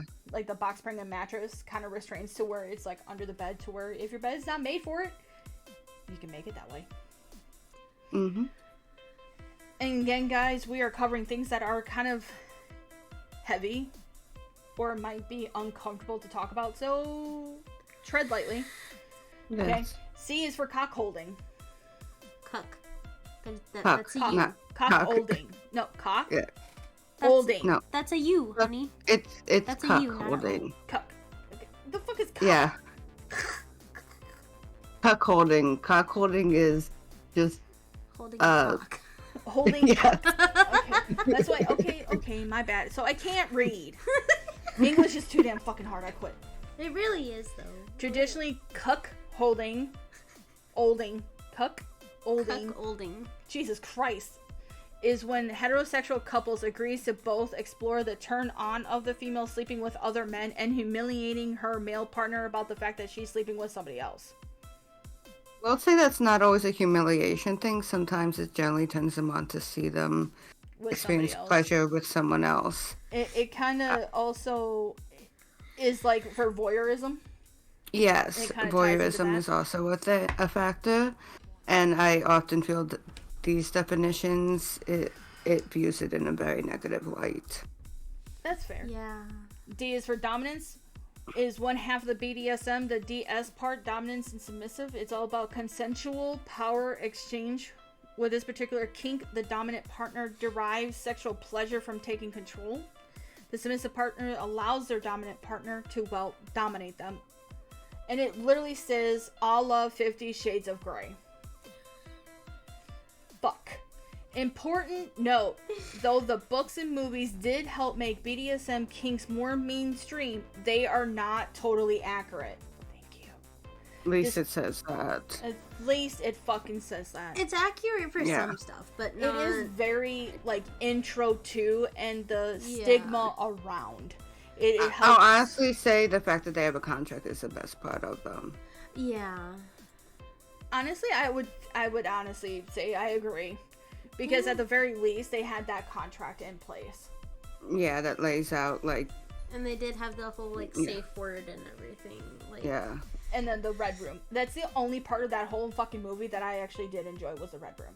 Then again, he never really pushed boundaries, really. Sometimes. He only There- really there did was it the- once in the series. There was a couple times that he pushed the boundaries, and there was some Extreme circumstances surrounding that. extreme circumstances. I was gonna say, the And first a time bit of she asked for stalking. that. And a bit of stalking, which is part of it too. Yeah. But Okay, so despite what the movie would have you believe, there is no research that suggests dominants enjoy DS activities such as spanking their partner due to childhood trauma. Which is solid. Wait, what? Yeah. Say that. Despite what the movie would have you believe, there is no research that suggests dominants enjoy the DS or dominant sub activities such as spanking their partner due to childhood trauma. Ah, okay. And nope, you do not have to sign any sort of contract. All you need is enthusiastic consent from all parties involved. Now, I will say that contracts are not 100% needed. Yeah. Rules. Recommended. Rules. Yeah. Rules and I wouldn't guidelines. say like legally binding contracts, no, but rules and guidelines. Which I think the reason why they pushed the contract in that series of both book and movie is because his not only status as a popular person or billionaire, but also to protect his financials, like all the businesses and things that he was running. And all of his it stuff. makes sense. It makes sense when you apply it to a celebrity or high status person. Yeah, that way they That can't makes it a go little bit more and- sense. and Yeah. see. Because I guarantee you have a celebrity, if you're going to go out with them and date them and you are not a celebrity yourself, there is a Yeah. contract involved. And I would say, especially if it's that kind of dynamic. guarantee Yeah. guarantee what the reason why for the contract is because you cannot talk about or discuss our private life on cam or to anybody else. Hell, I would sign that for Johnny Depp. Here we go again. E is for electro Sweetie, he's a stimulation. sub. Wait, what? You never know, he might be sub. I'm 80% sure. Anyway, I used to. Okay, we covered That Okay, did not sorry. help my fantasies, but okay. Here we go. E is for electrostimulation. It involves using the power of electricity, i.e., getting electric shock for kinky, sexy fun. I have Obviously, not getting tried shock can be dangerous, so it begins to get into another type of kink called edge play, which refers to risky BDSM behavior that runs the potential of doing actual bodily harm. Baby, please, I love you. Y'all, I've got a lot of information to get over. I didn't say anything. You feisted. I didn't mean to mess up your fantasy. I'm sorry. No, you just added to it. Yeah, you did. So the electrostimulation is a part of CBT, or the cock and ball torture sessions, which the Dami shocks her sub's genitals by rigging them to electrical contraptions, typically either a wand, see Z in the list, or a system that simulates nerve endings. We're just gonna call it what it is, like a TENS unit. That sounds scary. But they can be purchased from a specialty kink shops. This is one of those preferences for which you need to be extremely careful to take the correct safety precautions, like using an ironclad safe word and obtain continuous and enthusiastic consent, like constantly, again, the before, during, and after care.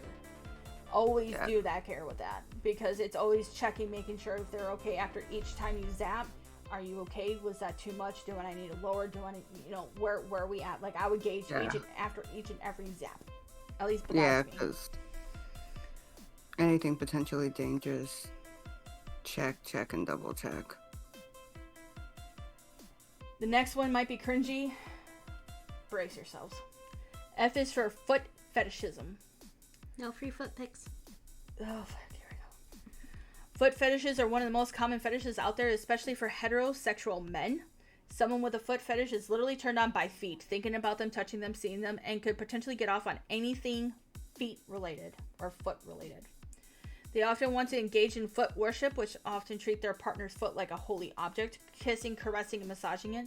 Even if you don't have a foot fetish, having a partner with one can be extremely enjoyable as well, as it means that there will be foot fetishes galore in store for you. But like all king's foot fetishes exist on a spectrum. Humiliation can also play a strong role as in a foot fetish. They may want their feet shoved in their face or mouth, or have their partner walk all over them, touting how filthy their feet are. and how pathetic the fetish is to enjoying such an activity. Ew.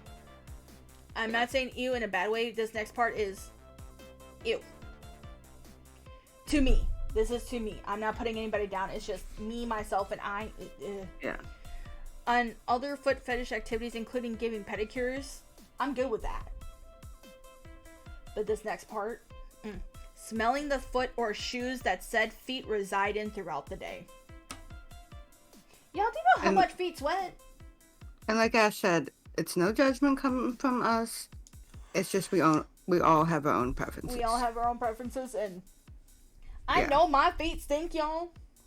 Mine After smell being like in a shoe or a boot all damn day and we go out walking, I know my feet stink.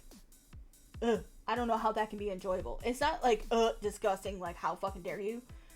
But it's one of those, to me, myself, and I don't understand.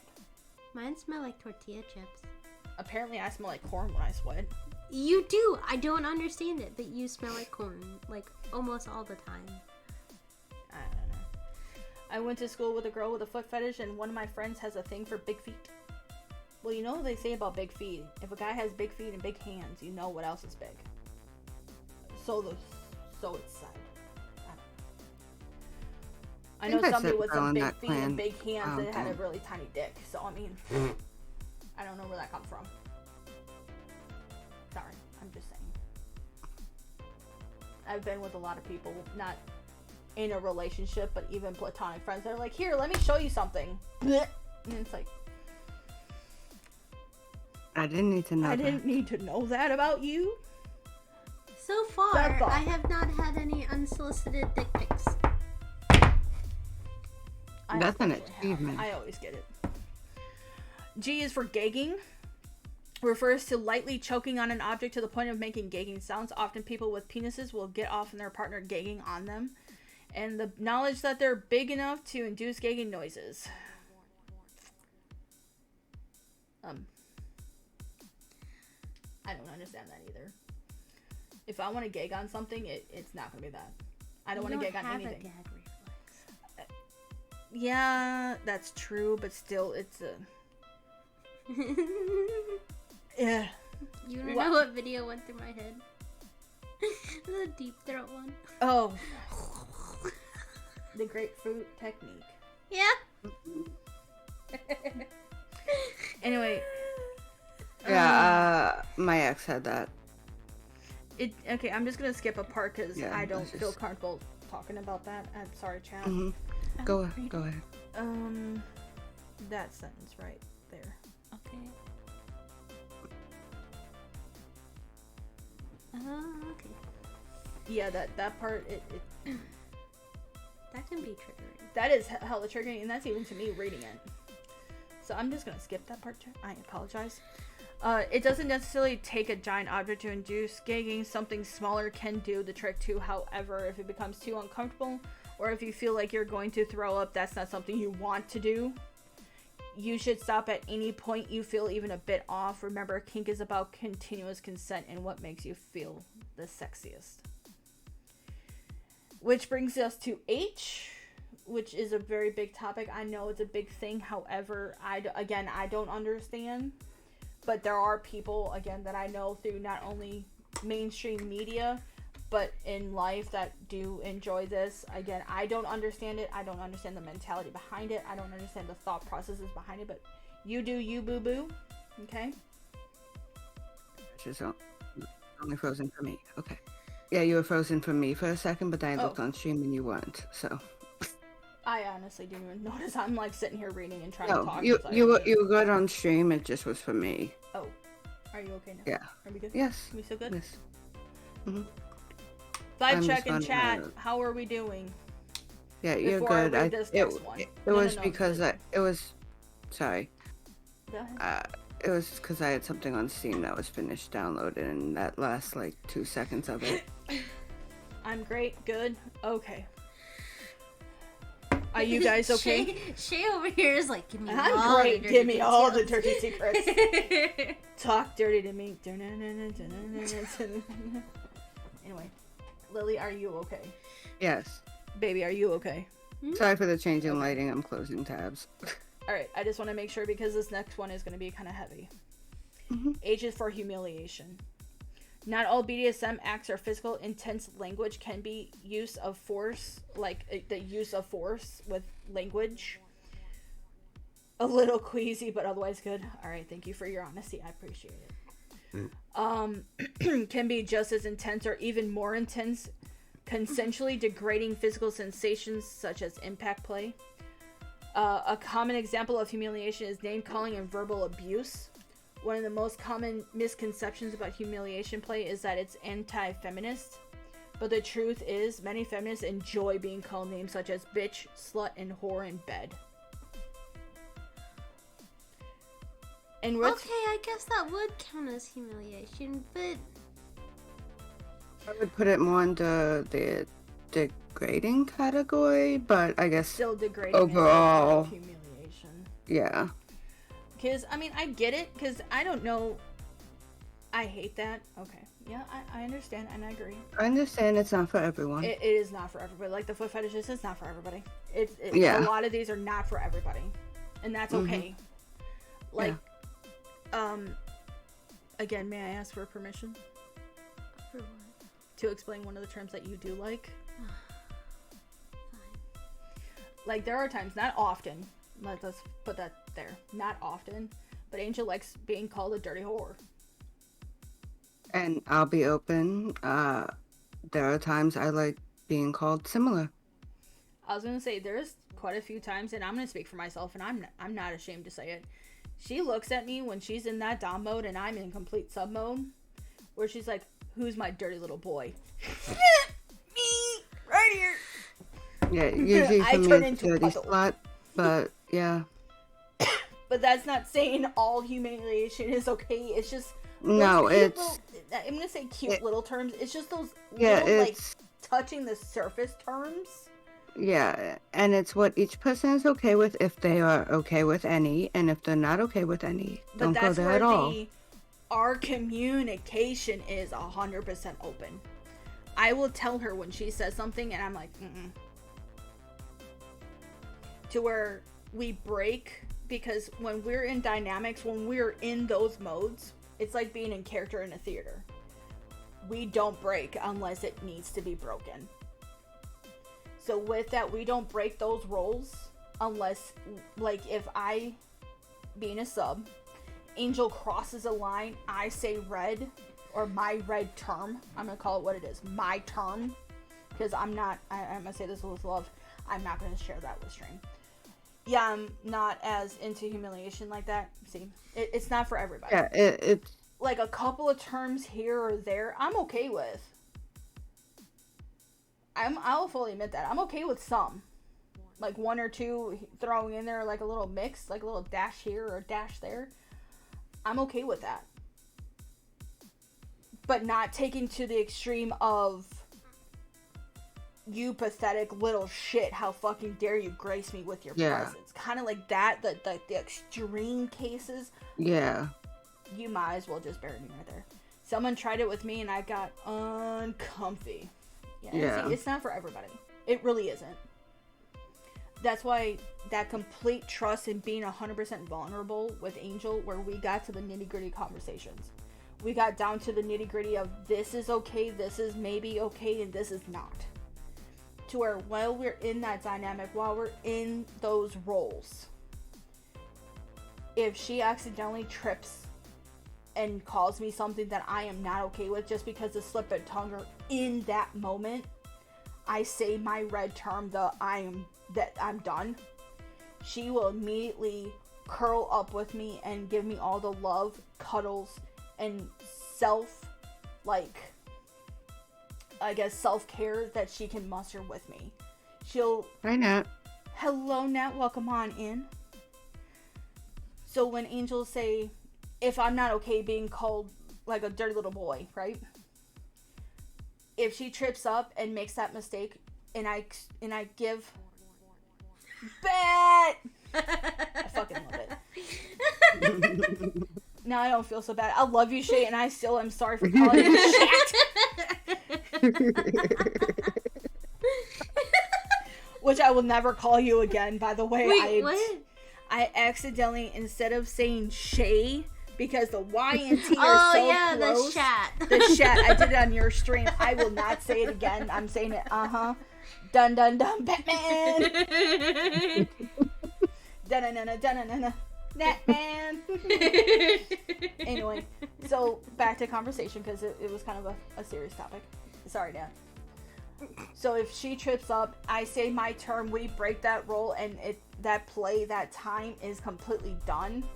She'll curl up with me and give me all of this, like, affirmations that I can fucking handle about how loving I am, how selfless, how much I love her, how much she loves me, and just cuddles me with not only love and affections. Like, it doesn't even have to be kisses, it's just holding me and giving me those kind words that help battle that shit. I fucked up, I am sorry, but I'm trying to fix my mistake.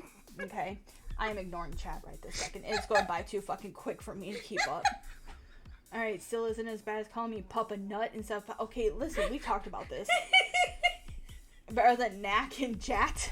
I was in HCCW the other day. It's a good partner. Yeah, she really is a godsend to me. Because she automatically knows how to get me out of that funk. Because even a slip up, we've been together long enough to know each other's ins and outs and our ups and downs and everything else like that, you dumbass.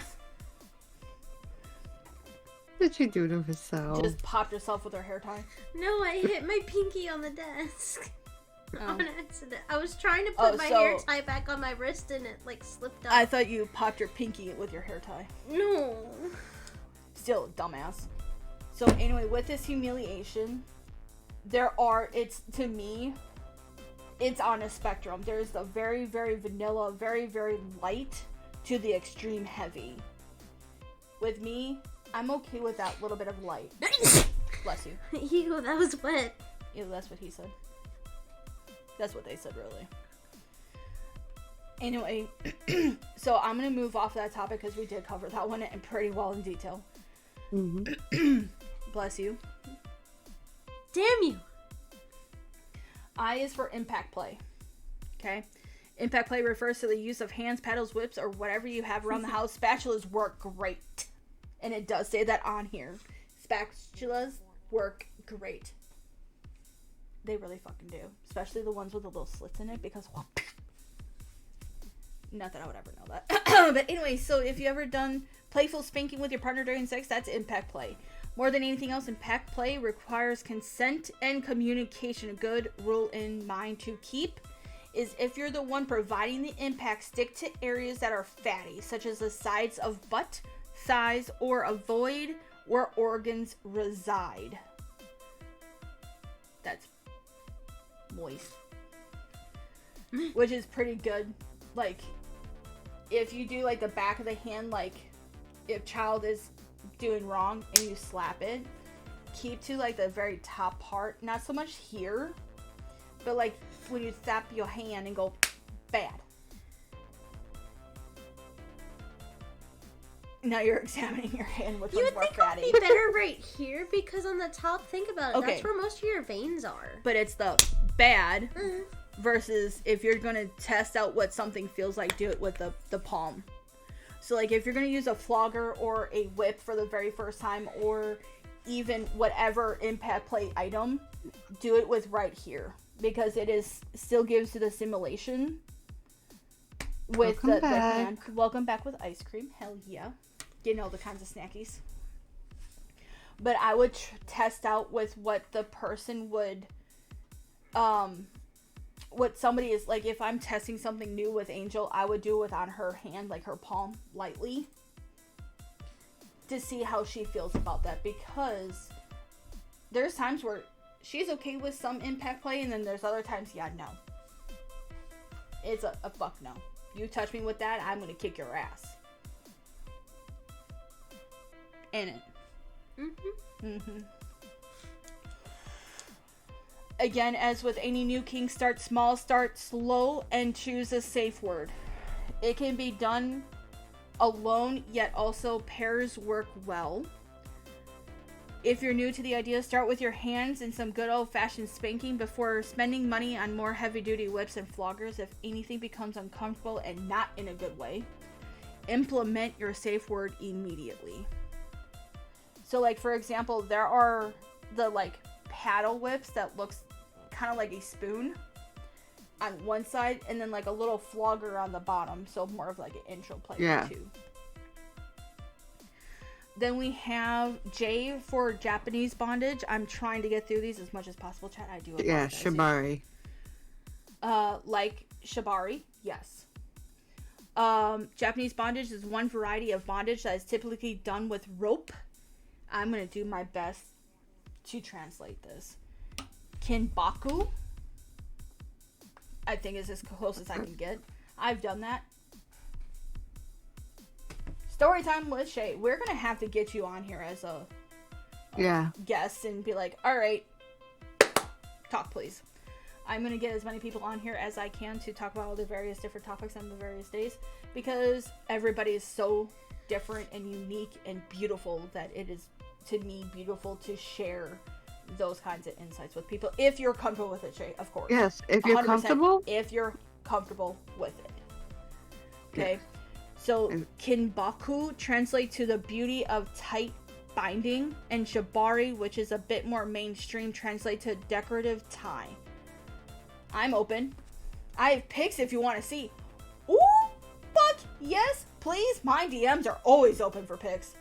Yeah, and okay, that sounds really bad. Let me back that up. If you're comfortable with pics, Shay, I'd love to see as well. I'm gonna back that up, chat, before I get my ass in trouble. I don't want to say I love all pics of that.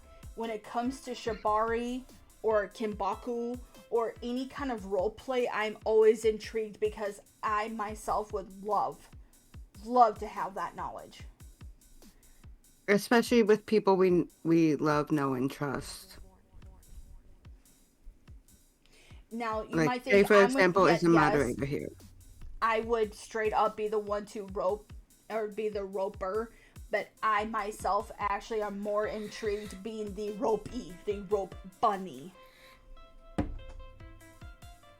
Which tickles her fancy. Like, tie me up.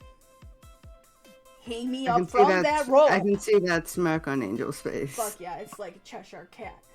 Tie me up and hang me from a fucking noose. And not literally, guys. I'm just saying, like, point of reference noose, like a tree bridge. You like, almost got slapped. Yeah, I'm not saying tie me up like a noose. I'm just saying, like, noose usually goes to a single point. Tie, and you hang there. Like, here, I'll put it this way. Hang me up like a motherfucking pinata. Like,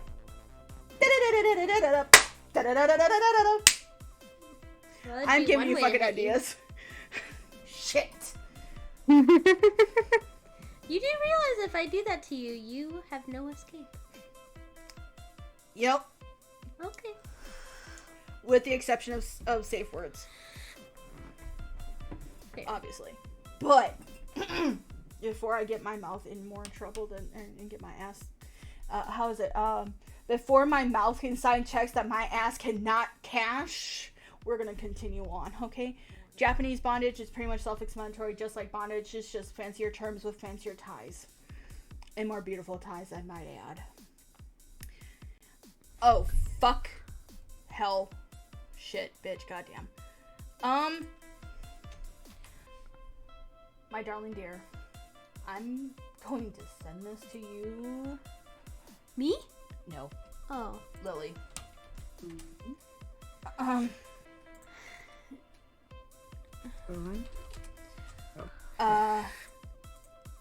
Help? Yeah. Do you need me to read it, or do you want Lily to? I'm gonna see if Lily can try and pronounce that. If not, it's K for... I'm scrolling. Okay, I need to allow cookies. What? Clismophilia, I believe. Okay. Yeah, clismophilia. That's how I would pronounce it. It's a glamorous Greek word that means arousal by an enemas. My butt just clenched. Okay. I have never used one, and I don't intend to. I have. Not too bad.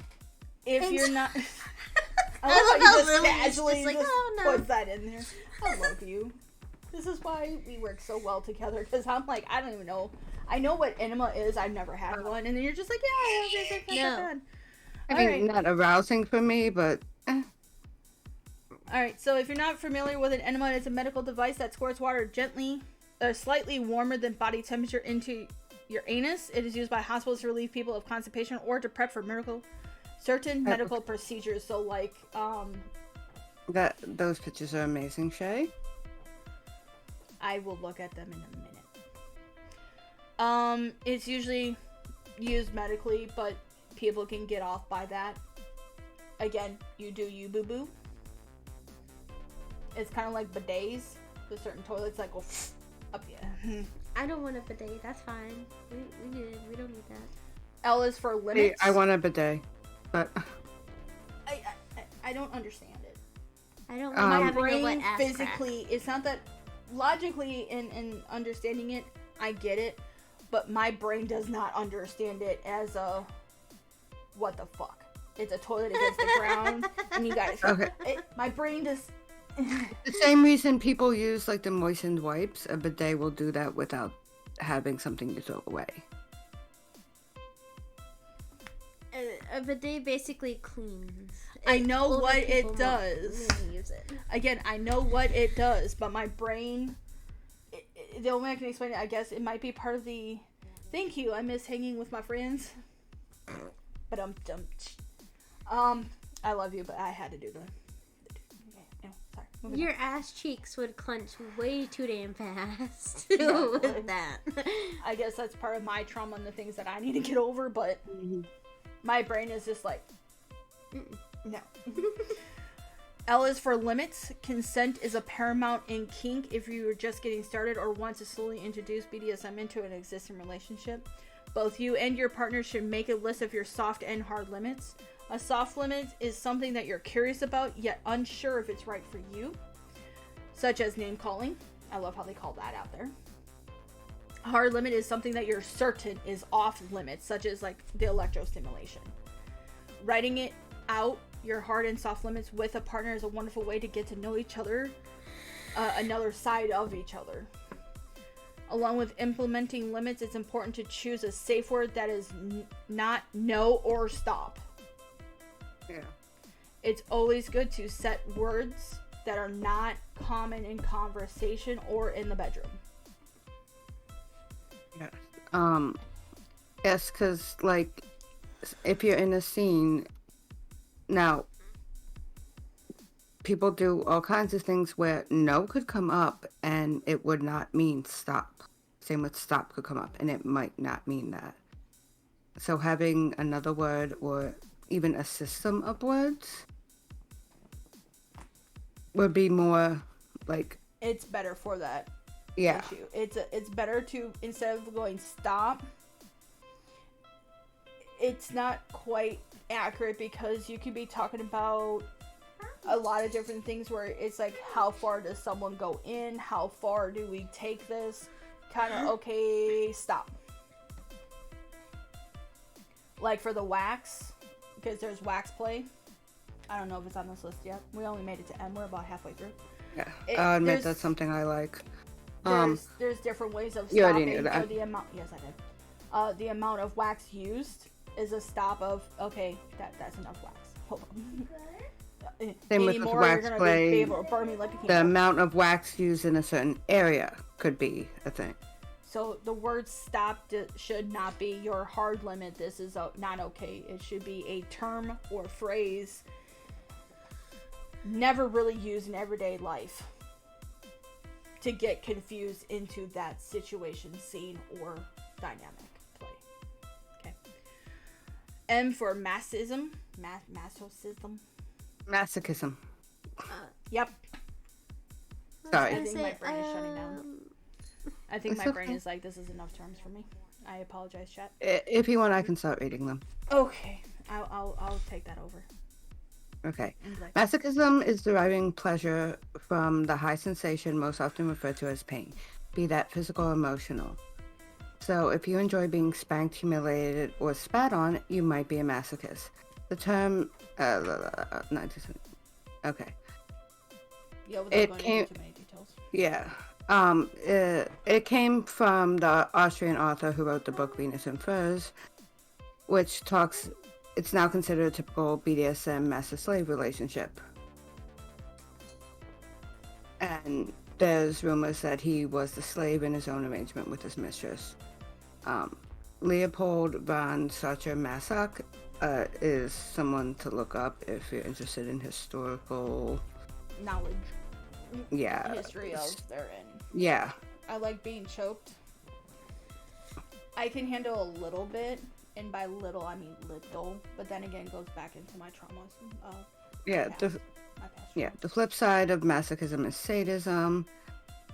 Again, named after an 18th century French nobleman. A lot of it's French, which is when someone derives pleasure from inflicting pain of a physical or emotional nature. The more you know. Honestly, if it is a ism, often the word has a French root.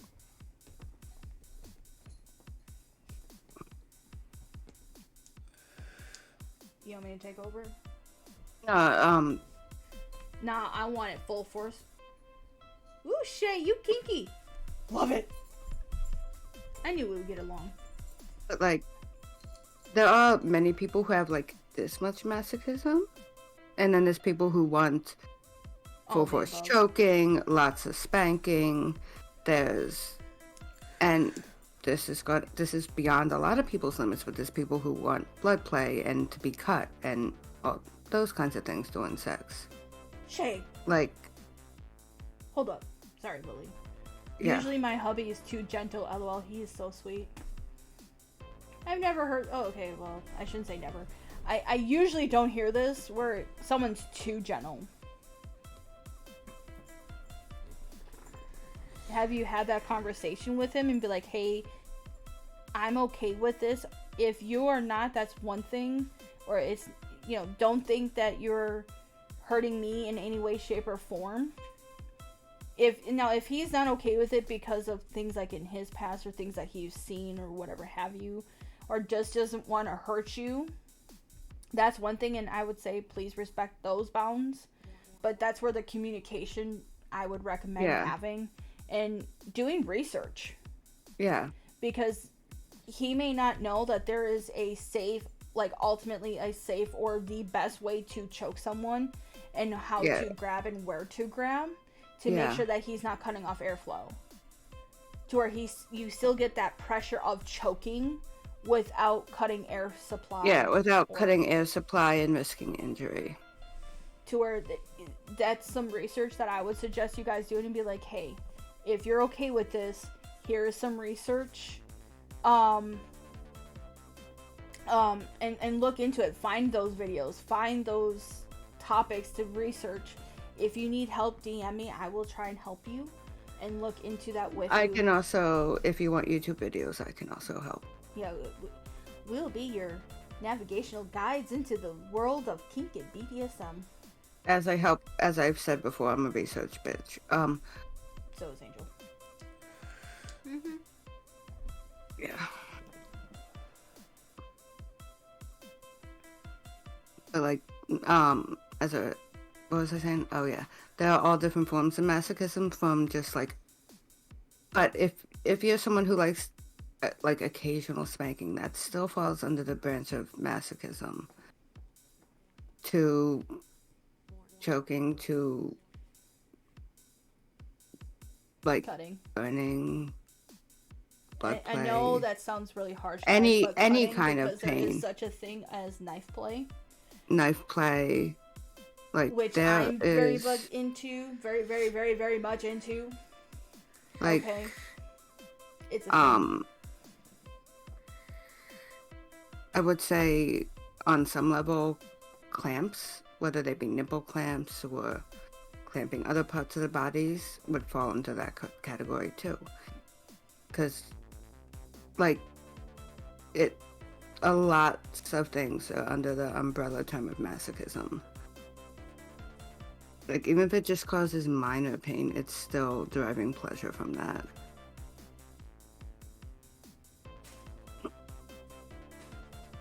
Do you want me to go to the next one, or do you have Yep. more to add for masochism? Nope. I'm Okay. good. Okay, N is for nylons, a nylon fetish, like tights.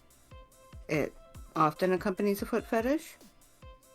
One with a nylon fetish may enjoy the look and feeling of toes, feet, legs wrapped tightly in nylon stockings. They may want to smell those stocks. They might want to smell the nylons or have them shoved in their mouth.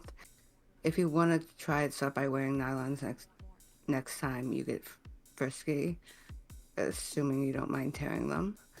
Or have your partner tie you up with them and use them as a blindfold for sensory deprivation. It says while bondage is a kink, using nylons for bondage. It says it's separate, but I would say can be separate from having a nylon fetish, because it could touch on both. I mean, there's In which the explanation, nylons though. themselves produce the sexual arousal. Yeah. I mean, I kind of see where it's technically separate. Where if you're using nylon Yeah. for bondage, Yeah, it would is be the technically separate from the fetish because it's using themselves for the product, yeah. versus having them Yeah. used for the sexual arousal. Yeah. So that yeah. I get where they're kind of going with that. Okay. Yeah. I get that. Are we still okay in Chatland? I hope you guys are still okay. Yeah. Okay. I was just scrolling down a bit to see where we were going. Okay. Yep. Okay. All right. How many are left? Oh, we're Okay. at O. Yeah, what? Oh, This Um. one's name does he- okay. O is for objectum sexuality. Objectum sexuality, aka a fetish, refers to a sexual relationship or attraction to an inanimate object. The media frequently portrays objectum sexuals, sorry, my mouth doesn't work, as freaks and weirdos falling in love with things such as the Eiffel Tower, a boat, or the couch. However, such an understanding of objectum sexuality is limited. By literal definition, a fetish. Any fetish is an Let him go. objection. My mouth is not working. An attraction to an inanimate object. This includes lingerie, feet, and sex toys. So if you've ever fantasized about your vibrator, welcome to the world of fetish. In fact, in the age of rapidly advancing sextile technology, we may all soon be a little bit engaged in objective sexuality. Such perspective is crucial because it helps us all understand and empathize to those who do catch feelings for more out there objects, because kink shaming sucks. That is true. Which is why I will touch on that real quick. We're not trying to kink shame anybody when like how I was saying that foot fetish is.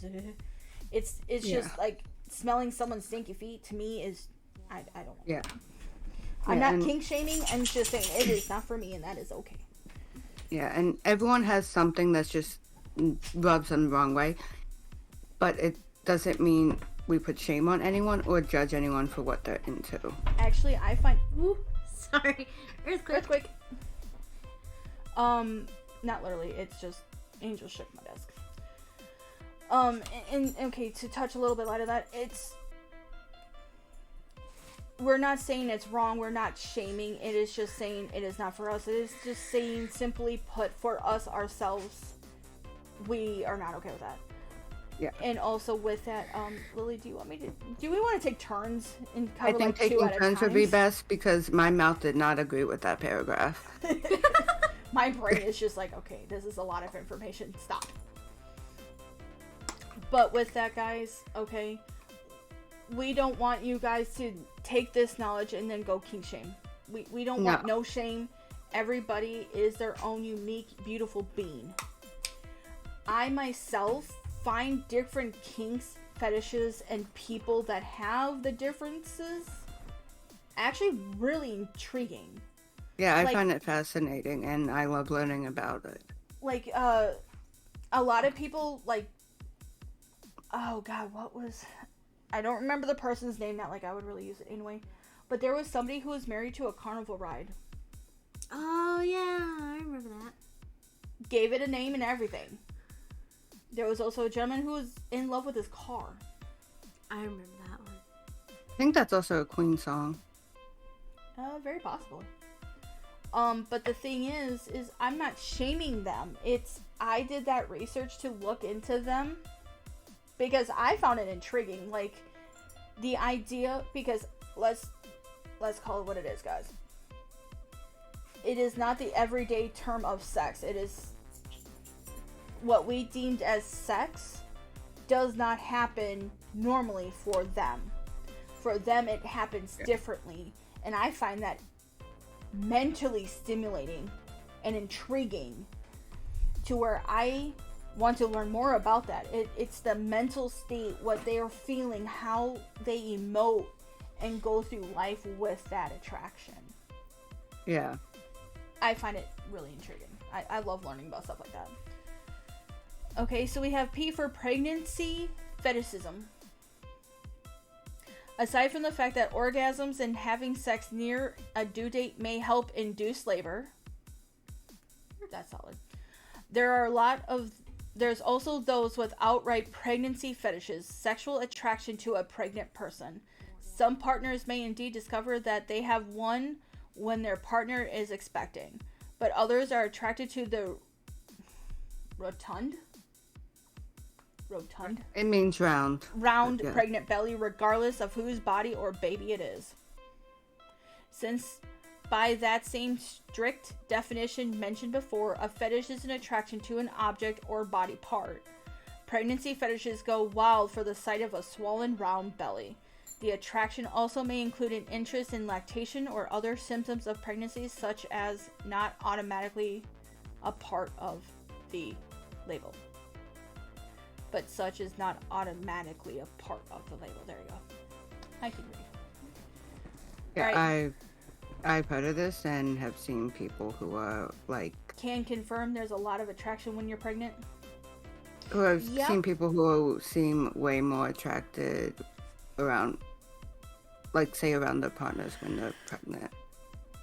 All I can say is I felt like I had to carry around a bat going out in public when I was pregnant with my son, because a lot of people, not only, I felt like a magnet having this big old belly. The DMs I got were nuts, right? Okay, so a little bit about me, chat, real quick. I do have a child. I do have a baby boy.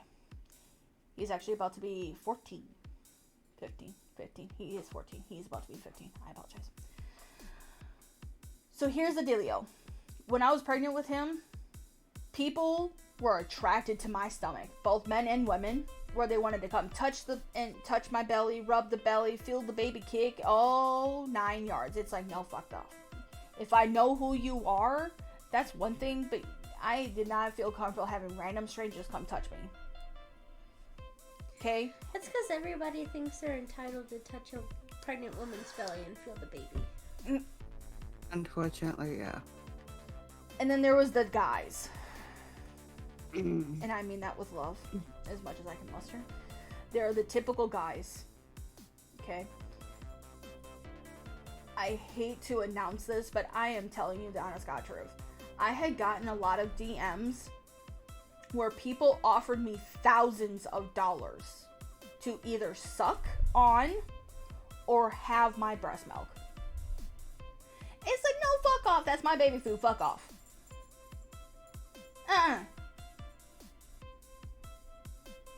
And when they wouldn't take no for an answer, I threatened the cops. I'm like, listen here, this is considered harassment. I told you no. I was nice about it at first. I was more forceful at later times. And here you are still up in my DMs asking me, no. I don't care how much money you throw at me. No is no. That is a huge thing. I swear to you. Which is why I told you, honey, if and or when you get pregnant, if we do go down that path, I am carrying around a bat. What? Or sorry, I will unless get it friends was- involved. One stands in front of you, one stands next to you, one stands next to you, one stands behind you. We're gonna form a I'm gonna barricade. have Oops, like sorry, a chat. whole like. You're gonna have this whole like Secret Service around you at all times because fuck no. At that point, I might as well just stay home. Okay. You said it. You know, Alright. no, okay, I still want to go on walks. That You you can barely walk around take with the- me nowadays. Yeah, that was good. Q is for Chirophilia? You want me to read this one? No, I'm okay. Okay. I think it's queerophilia. Queerophilia. A specific fetish for hands is referred to as queerophilia, which may manifest as an attraction to fingers, a great manicure, or simply some smoking hot hands. Luckily, I was pregnant during the lockdown, so people weren't trying to get close. You lucky bitch. And I say that with love. I got pregnant back in the time before COVID. I was pregnant in 2007 in the middle of winter. Winter in Wisconsin, to be exact, to where I was currently working at a Taco Bell in my hometown. I would hang out, like, literally through the drive-through window. I would hang out of it in a t-shirt because I was so fucking hot. All the while my coworkers are wearing jackets and sweaters and they're like, shut the window! And I'm like, I'm hot! And then all the people that were like, to my belly, no. Mm-mm. Anyway, sorry. Hands are sexy. They're used for myriad sexy things like the underrated hand job, fingering, back massages. Hands can be hot. It depends on the hands. Not mine. While queerophilia can be absolutely used, like hand jobs, fisting, fingering, use the hands to directly create sexual pleasure. Some hand fetishists might get off on hands doing mundane tasks such as picking up groceries, doing chores. I mean, I can see that because there's like the hand models that have the very... I like your hands. Dude, I don't know why. Not in like a.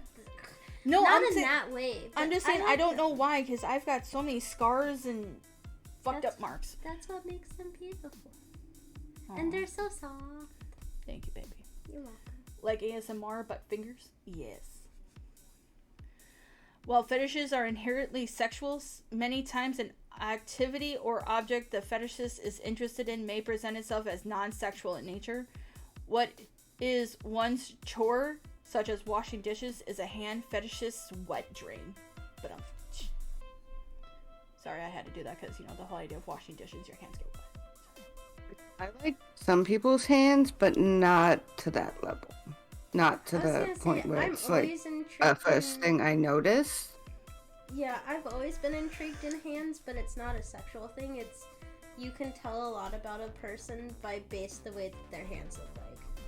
So I've always been intrigued on what people's hands look like. Yeah, like I still, like for example, I have calluses on my middle fingers from writing. Because holding the pen. Yeah. And they're like permanent calluses. Mm-hmm. And my middle fingers point this way, point at each other, because I broke it. Like, things like that, or they say something. Okay, my pinky kind of like looks double jointed, but that's because it got stuck in between a door frame and a like heavy ass door. Mine kind of are. I have the hands of a 5-year-old. I have my grandmother's hands. I stole them. I saw.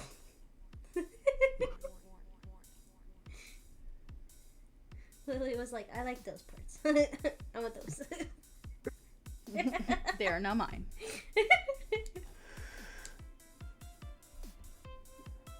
We're getting towards the end. Thank God. Yeah, it's a long list. It is a long list. Literally A to Z. You want me to do roleplay? I'll do roleplay because it's a short Okay. paragraph, and then good I'll luck. do the one after. I'll do after. Okay. Good the fuck luck. I'm looking at that going, Mm-mm. my brain says no, that's a long word. Alright, R is for roleplay. Role-playing is another common kink which involves people taking on characters outside of their day-to-day lives as part of a sex scene. This can be simply as putting on a nurse's outfit or as elaborate as constructing an entire scene complete with character development. Common examples include Doctor Patient, or like a medical roleplay, boss and secretary, pool boy and rich housewife, or college student and professor. While role-playing often comes with costumes and is a fabulous excuse to dress up, an extensive wardrobe is not required. Scenes can be created, there we go, through dirty talk and pure imagination. Roleplay is very fucking common, kink. Yeah. Yeah. Again, safe words, rules in place, guys. Before, during, and aftercare. I cannot stress that enough. S is for... I have no clue. Spectrophilia. Especially if you're a straight woman, it's been a tough year to get into humans. I don't understand that sentence. It really does say that, chat. It really fucking says that. Those with spectrophilia report sexual attraction, relationships, and sexual encounters with ghosts who come and have hot sex with them at night. A succubus is a ghost in lady form that, in folklore or spectrophilia fantasy, visits her object of desire at night for some hot human ghost lovemaking. An incubus is the male variety, and also that band. Though the actual existence of ghosts is up for debate. I did a chat. I'm sorry, it's at S, but here we go. And Sorry. what the fuck was it? It's up for debate and for excellent Halloween movie marathons. The sexual attraction that spectrophiles report feeling is as real as any other kind of fetish. Kind of puts a whole new twist on the term friendly ghost, though, right?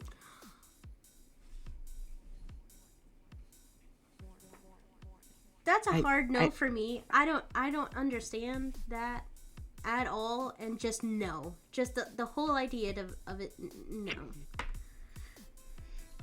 I understand it, but it's yeah.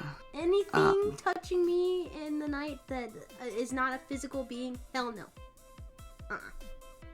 Yeah, it's not something I would be up for. I would not judge someone. That first on sentence that. threw me off. Yeah, it really Yeah, does it threw say me that. off, and then I realized where it was going. So I figured out how to do it, chat. I'm sorry. Again, I'm still learning the new streaming site and streaming program. So now you can read along with us. I would want to talk to someone who has that fetish or kink. Yes, I would be Like- interested. Like I would be interested. yeah, like I'm intrigued to talk to someone who has that. To be like, Yeah. why? Like not in a bad way. Just what? Yeah. Yeah, it would be more intrigued. Yeah. Yeah, and I'm like, I'll put it this way, not for me, but if you do you kind of thing. Yeah, it's not for me, but fun fact that almost happened to me. And just the thought of knowing it almost happened, Yeah. hell no, to the no. Just Okay. no. I don't know that the other one would be any easier for you, Angel. Here's the tentacles. See, that one I actually understand. And I can get it. Like, it's one of those, like... No, I get both, but it's more of a not for me. I get both, and I understand why some people like it. For but me, it's that would be more of a fantasy thing, not actually happening. Oh, yeah. Like, if that makes sense. Yeah. First let's get one thing straight. You can't have sex with an actual octopus or octopus-like monster. Octopuses are animals and therefore cannot give consent. But octopus-like monsters totally exist in tentacle porn, which you can absolutely watch and get off on. It's hot not only because it's so fun and forbidden, but according to some experts, because it fulfills some other pretty classic fantasy tropes like bondage and multiple penetration. And if your ideal penis is actually a giant blue tentacle, the sex toy, I'm not going to promote them because they have really bad practices. There are other ones besides them. There are sex toys. I'll just say that. There are sex toys that could help you fulfill your monster fantasies. I'm more comfortable promoting that company. If we're being technical, yes, you could do that with an octopus, technically. Not Yeah, saying but it's right. you but shouldn't have technically sex you with an could. animal. Animal You shouldn't cannot have. tell you yes or no. It goes It's- with the whole bestiality type thing. I mean, that's Yeah, and So- animals cannot consent Yeah. to be. I do Yeah. like looking at it, but not for me. Yeah. See, yeah, that's more of a me thing. Is like I can look at it. I just It's a hell no. But anyway, Yeah. my turn. Okay. oh, it's that. Yep. U is for Europhilia. Europhilia is a fancy name for water sports, golden showers, or the more direct name, pee play. With this kink, people find urination sexually arousing. There are a lot of things that you can do with urine, though most common way to enjoy pee play is to give or receive golden showers. If you do not remember the reports that unverified dossier alleged that former President Donald Trump engaged in the act a golden shower is, well, letting someone shower you or vice versa with their pee. If you want to try it, start in the actual shower. I couldn't Hold even the do that phone. if I wanted to, because I feel like Yeah, even if I tried, my body would be like, no. Let's back this up. When the fuck did Donald Trump get... What? That doesn't surprise me. The Where- porn star he was with reported that she was paid to pee on him. Maybe that's how he got his golden tan. As soon as I said that, instantly. Okay. All I have to say to that is good on them. I know someone who gets paid to do that and humiliate men. I'm guessing that would be considered a dominatrix. I would take the money, but I don't know if I could actually do it. You would have to. I mean, if you're getting I don't paid know. for I it. don't know if my body physically would be able to do that though. Honestly, I am intrigued to watch, and this is gonna say really bad and seem really, really bad.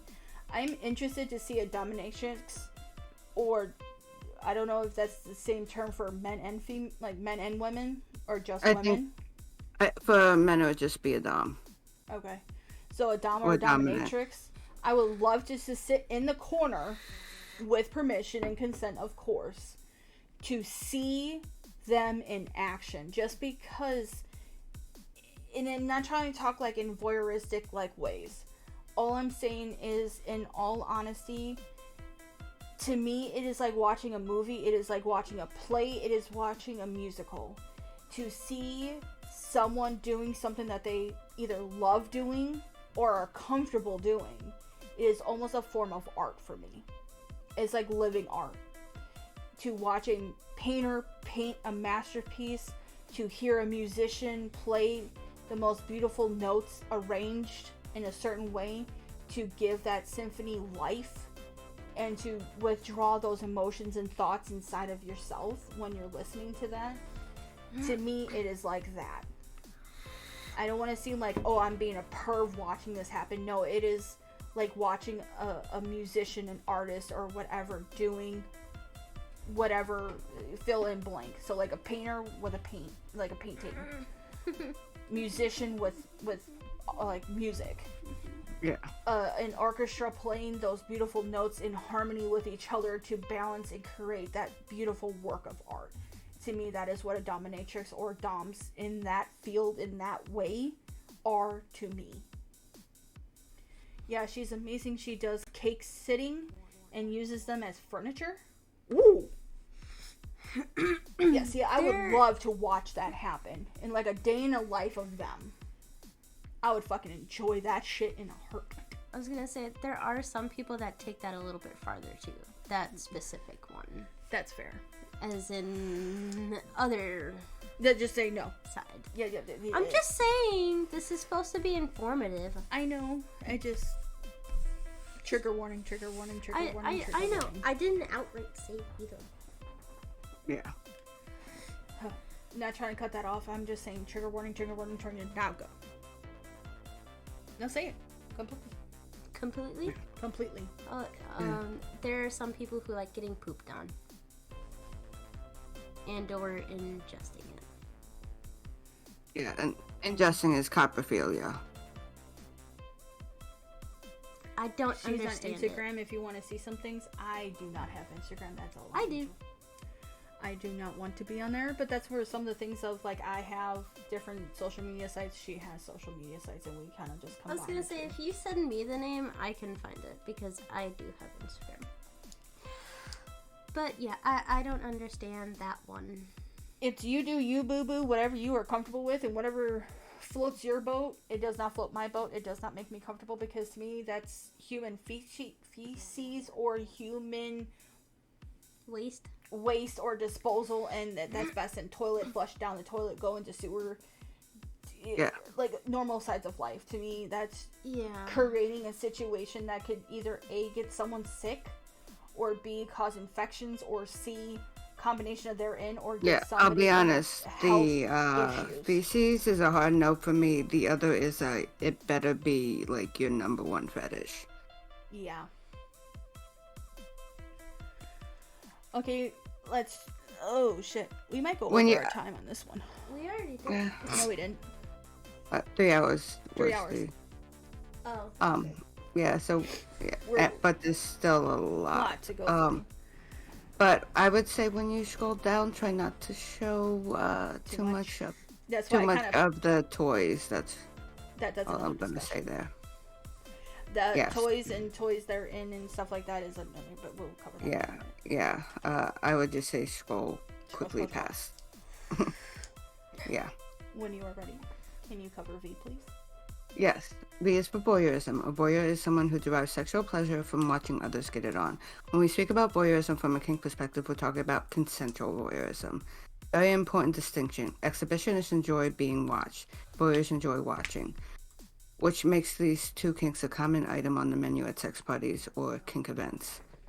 Things become more confusing in everyday life because observing someone without their knowledge or consent is absolutely not okay. If you have voyeuristic fantasies, make sure you're indulging them consensually with willing exhibitionists. That way everyone wins and gets off. Or just do what everybody else does and go to Watch Pornhub. Because technically, Like- watching porn or looking up porn is a form of voyeurism. Yeah. Like porn where it's purely people doing things, I would say especially amateur porn, where it's like more real life situations. If you And it's get just, off like, on the couples doing fakey things. stuff, like the ones that are obviously staged and acted on, I mean, again, whatever floats your boat. Pornhub does have both. Yes. I am not promoting them. I'm just letting you know. Yeah, Pornhub has both, where you can watch just the community or the amateur stuff, as well as the staged like Yeah. scenes or different role plays played out. Yeah. Yeah, I don't do the stage stuff. That I do to a point because I watch it like a show. yeah, to me, if I'm gonna do it, I'm not Where gonna the watch stage the stuff stage is stuff. so easy to make fun of. It really is. Don't do that, stepbrother. I'm stuck. Help me out. Meanwhile, there's like a foot gap to It's where like- they can get out of. I'm like, really, you're stuck. And normally it's the like really skinny, short women, and I'm like, how? You could easily get out of this situation. But anyway, Like, anyway. yeah. Voyeurism is really common, even with if you take it down to the basic like levels of, watching porn. Yeah, and as far, because they touch on exhibitionism. Mm-hmm. Now, again, this wouldn't cover making sure any voyeurs are consensual, but if you had sex in your car when you were a teenager, there's a level of exhibitionism there. The thought of getting caught. Yep. What? I love how Bitch, you want to do that shit too. Don't come at me like that. there's a reason why I was calling you out. But anyway. Alright. W is for whip. Whip is commonly used as an umbrella term for all impact play tools, though it technically refers to an item with a thinner body that produces more of a stingy sensation. You'll often hear BDSM practitioners refer to sensation as either stingy or thuddy, the latter describing a toy like a paddle. The most advanced whip on the market is a single tail, which looks like a snake, can be configured to get that crackling sound when used correctly, like a bullwhip, you know, that whoosh that everybody kind of refers to when it comes to a whip. Single tails break the skin and can wrap around the body, injuring areas where organs reside. Should only be used by professional dominatrix. Like, y'all, do not do that unless you know what the fuck you're doing. It is very, very easy to hit or sting or hurt or harm whoever you are whipping in an area that is going to take not only days but weeks and months to heal. And then again, turning that nice fantasy or the nice kinks and something that is good and pleasurable into a toxic, more of a harm or a problem in their life for the rest of their life. Used by professional dominatrix with years of experience. Even some pro dominatrix will use them only for intimidation rather than to actually impact their submissive's body. That is a fair point. It's more of intimidation of like off to the side away from them versus like on them. If you want to try whip, opt for a beginner friendly option. Again, toys. Oh, we're gonna have to like throttle that. Okay, and scrolling down, they're only showing candles, so I wouldn't worry about that. You might have to do general 2 streets. Yep. Anyway. I think so, because we've only touched on 2 of the general topics. Actually, no, we kind of hit it, but anyway, continue. We'll talk about hair. Yeah, we bounced around. We touched on aftercare too, and yeah, we did trust and stuff, so we'll bounce a little bit more here in a minute. Yeah. Do you want me to read the next one? Please. X is for wax plate. Okay. I don't understand. But okay. That's 2 W's, but whatever. Candlelight is fantastic for mood lighting, but you can also use the melted wax for painfully good sexual pleasure. Of course, playing with fire and wax is dangerous, so it's a good thing the sex toy industry has our backs here. There are candles that exist to burn at a temperature perfect for bodies, so you don't have to worry about accidental burns. Massage candles also exist. These come in delightful scents such as bourbon or dark vanilla. As the candle burns, the wax turns into massage oil. Enjoy. Ooh. Y is for yoni egg. A yoni egg is an egg-shaped device worn inside the vaginal. I'm gonna add words in there. Vagina, typically as part of a pelvic floor exercise. The yoni egg is inserted inside I want to say vaginal. God damn. Tickles. Vagina and the pelvic floor muscles tighten their grip to hold the egg in place. They can be quite beautiful. A sexual wellness company, I don't know who the fuck they is, so I don't really want to promote them, or sells them in crystals such as rose quartz, jade, and black obsidian. There's also a spiritual element involved for many yoni egg users, particularly since they involve crystals. There is some debate over whether there are health risks associated, so make sure you read up on whether this is something you want to incorporate as part of your Kegel routine. Just suck it up there. God damn it, Shane. Honestly, as someone who's researched them, weighted silicone or metal would be better than a crystal one. I was gonna say, and some women use it more as like otherworldly play, as in like alien eggs. Trigger warning. Okay. Okay. The egg thing, you're confusing it with Ovipository. Is that a Is that- separate thing? It is. Yes, Okay. yes, I that's a thought it was different the same thing. The yoni eggs are to tighten you up either with age or after having children. So Kegel exercises. Yes. Yes. But as someone who has researched it, I don't recommend the crystal ones. I recommend weighted metal or silicone. I just want the crystal for the crystal, honestly. If I would say to me, that's a waste of crystal. Yeah. But that's Yeah. just me. Because Maybe to certain charge the crystals, inside? the ones they named wouldn't be too bad, but they do come in crystals that would not be good with moisture and stuff. So, I'm done with you right now. yeah. Alright, to wrap this up, guys, Z is for Zapper. Zapper is a cute nickname for Electro Wand and is used as part of electrostimulation. These typically look like a magic wand that a wizard would use, except they're used to send shocks to the body. Zappers are frequently used as part of the DS play or the Dom sub play, in which the dominant shocks the submissive. Though it sounds scary, zappers feel like a little sting. Still, it is 100% okay if they're on your hard no limits list. You can still be kinky and cool without zappers. I'd be shocked if they didn't scare you a teeny bit. Alright. Whew. That was a lot of reading for the last couple hours. But to wrap up this little bit, we did cover Care 101 with the basics with care before, during, and after. We will cover that more in detail on a separate topic, on a separate day, on a separate stream.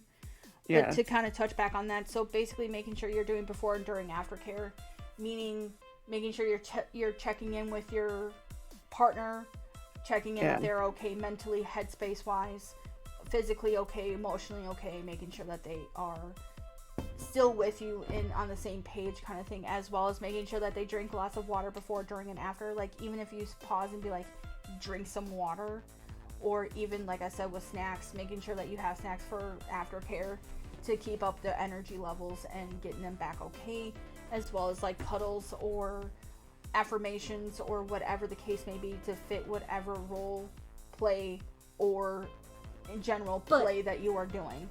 If you are doing impact play, for example, and say they had gotten a cut or an abrasion of some sort, addressing that, putting Neosporin on it, washing it, whatever have you, and putting a band-aid on it, making sure that care is still there, that they are still okay. And that comes with, again, communication. Communication is great with care because you're still connecting with and talking to your partner, making sure you guys are still on the same page. As well as care kind of with that would be proper care of toys and stuff like that, which again will come at a later time in a later topic. So always check on either your partner, yourselves, making sure that you guys are staying hydrated, staying like fed in some way, shape, or form, making sure you guys do eat something, because energy levels can be drained or extremely low to increase health risks or health problems. So make sure that food and drinks are there, even if it's like little snacky somethings. To also touch on the trust side of things, levels, like the trust levels, making sure that you guys are on the same page. One is not taking advantage of another, that the trust is there, that with that vulnerable part of life and the play they're in, making sure that you guys trust each other fully, making sure that your trust, if you even have a smidge of doubt, either communicate that with your partner and be like, hey, I'm not 100% comfortable, can we do some more research, or can we talk about this, or put this off to another time until you feel okay. Or if you don't, be like, all right, that's got to be under. Safe words, again, making sure you put your safe words and rules in place and things like that. We will go into more details with that for sure at a later time and date. And then to touch a little bit on the sexual side of things, was sexuality and sexual orientation. We will cover that more in depth. We're kind of running out of time this stream because we covered more of the BDSM, kinks, and fetishes. But on future streams, we will be talking about sexuality, sexual orientation, and everything therein. So everything underneath the pride flag, everything under any terms therein, and the differences of them. To cover the rest of topics we're hoping to cover, like we're gonna strictly cover communication, like good communication, bad communication, and stuff of there, and being open and honest with each other. Again, sexual orientation, and then general BDSM. Like we covered the general stuff somewhat, but we're going to cover it a little bit more, and then we're also going to cover it more in detail. Like we might spend one podcast or one stream talking about all about dom, all about sadists, all about masochists, all about impact play.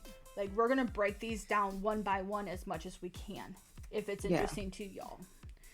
If something is more interesting, like the hand and foot fetishes, we might combine those two into one stream and talk about just that. Yeah. We will break things down and divulge deeper into these things one-on-one, or like group, like I said, with the hand and foot fetishes. We're also going to cover trauma dealing and the aftermath. So with trauma, dealing with in the aftermath therein, everybody has trauma of some sort. Something that didn't feel right, something that will be... I'll be on the Shibari episode with the ropes and ties and stuff. Fair enough with me. We'll put you in there. For example, when it comes to trauma, like for me, I have a lot of trauma in my past. I've been through some shit, and again, trigger warning. I myself, I have been raped. I've also had dealt with the verbal abuse, which is why some things that Angel says is an immediate trigger. Is not her intent, it is not her point to make that a trigger and to cause that trigger and that trigger response to happen. It's a pure accident. And that's why those terms, the safe words, are in place, where I immediately say those safe words and she stops. And all of the love and care that comes back from that. Okay? There's also things that I am not comfortable with doing. And since we're being 100% honest, guys, I'm going to let you guys know now, because I probably referred to this a couple times. I do not like being penetrated. I do not like it. It is too triggering for me. It is very, very few and far between, or a specific person or persons that I will allow. And even then, it's very few and far between. But with dealing with that trauma, like with Angel when we were dating and we were getting to know each other, and then even after marriage, we talked about that. I was very open. I told her exactly how it makes me feel and how I respond to that. And she understands and she works with me, not against me. Which is why I can fully say I trust her with my life. And I am 100% vulnerable with her. Like, she knows the inner parts of me, of my heart, of my soul. And I know I'm in good hands. That's why it kind of covers with the trust too as well. To continue on, again, kinks, we're going to go into more details, and fetishes as well. We're also going to cover the disability and BDSM and kinks, like how does disability affect kinks? How does it affect fetishes? How does it affect sex in general? What kind of rules are there? What kind of guidelines are there that should be in place when it comes to disabilities? Like, I'm just going to touch on it and point blank. Like epilepsy, seizures come in on whatever fucking time it wants to. I'm gonna be the first one to say I've had seizures in the middle of sex, y'all. It sucks. Kills the mood instantly. Knock on wood, my epilepsy has not done that yet, but I know it is very common.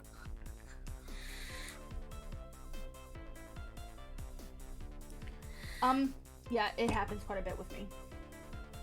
But to touch on that a little bit, it's because of the intensity of release.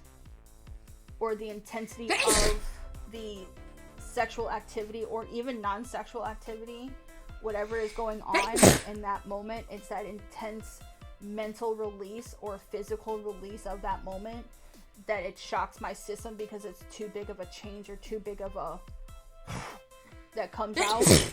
Bless you. That my brain goes and freaks out and starts seizing, and insert why I almost punch Angel several times of that situation. Yeah. We'll also be going over masturbation, toys, and as well as porn, hentai, erotica, smut. Setting safe boundaries and communication and understanding your partner's boundaries. So guys, we have quite a bit of topics, both general topics and in-depth topics that we are going to cover.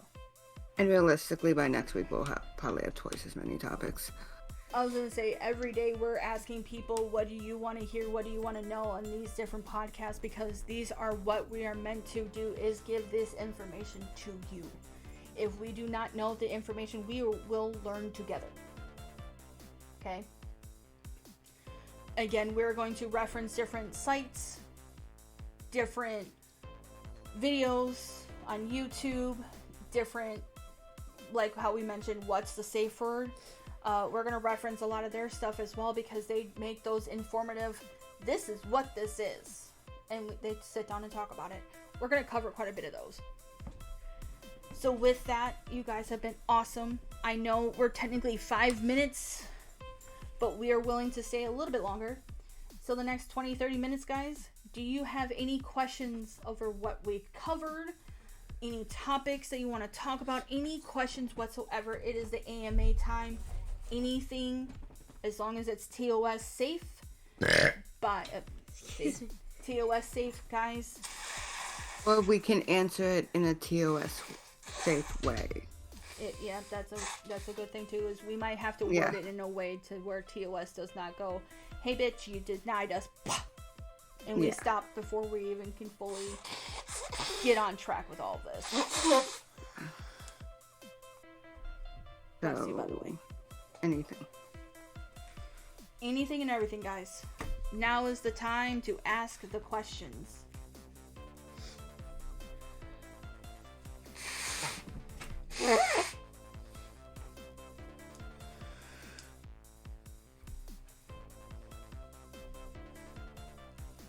Do not be afraid. Do not be ashamed to ask questions.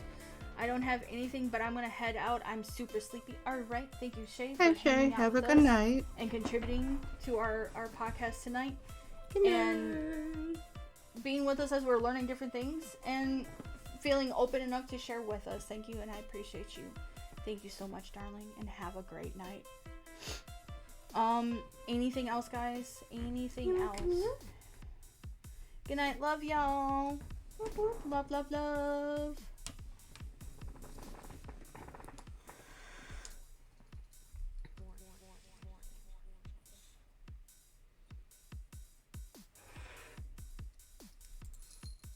Anything at all, guys.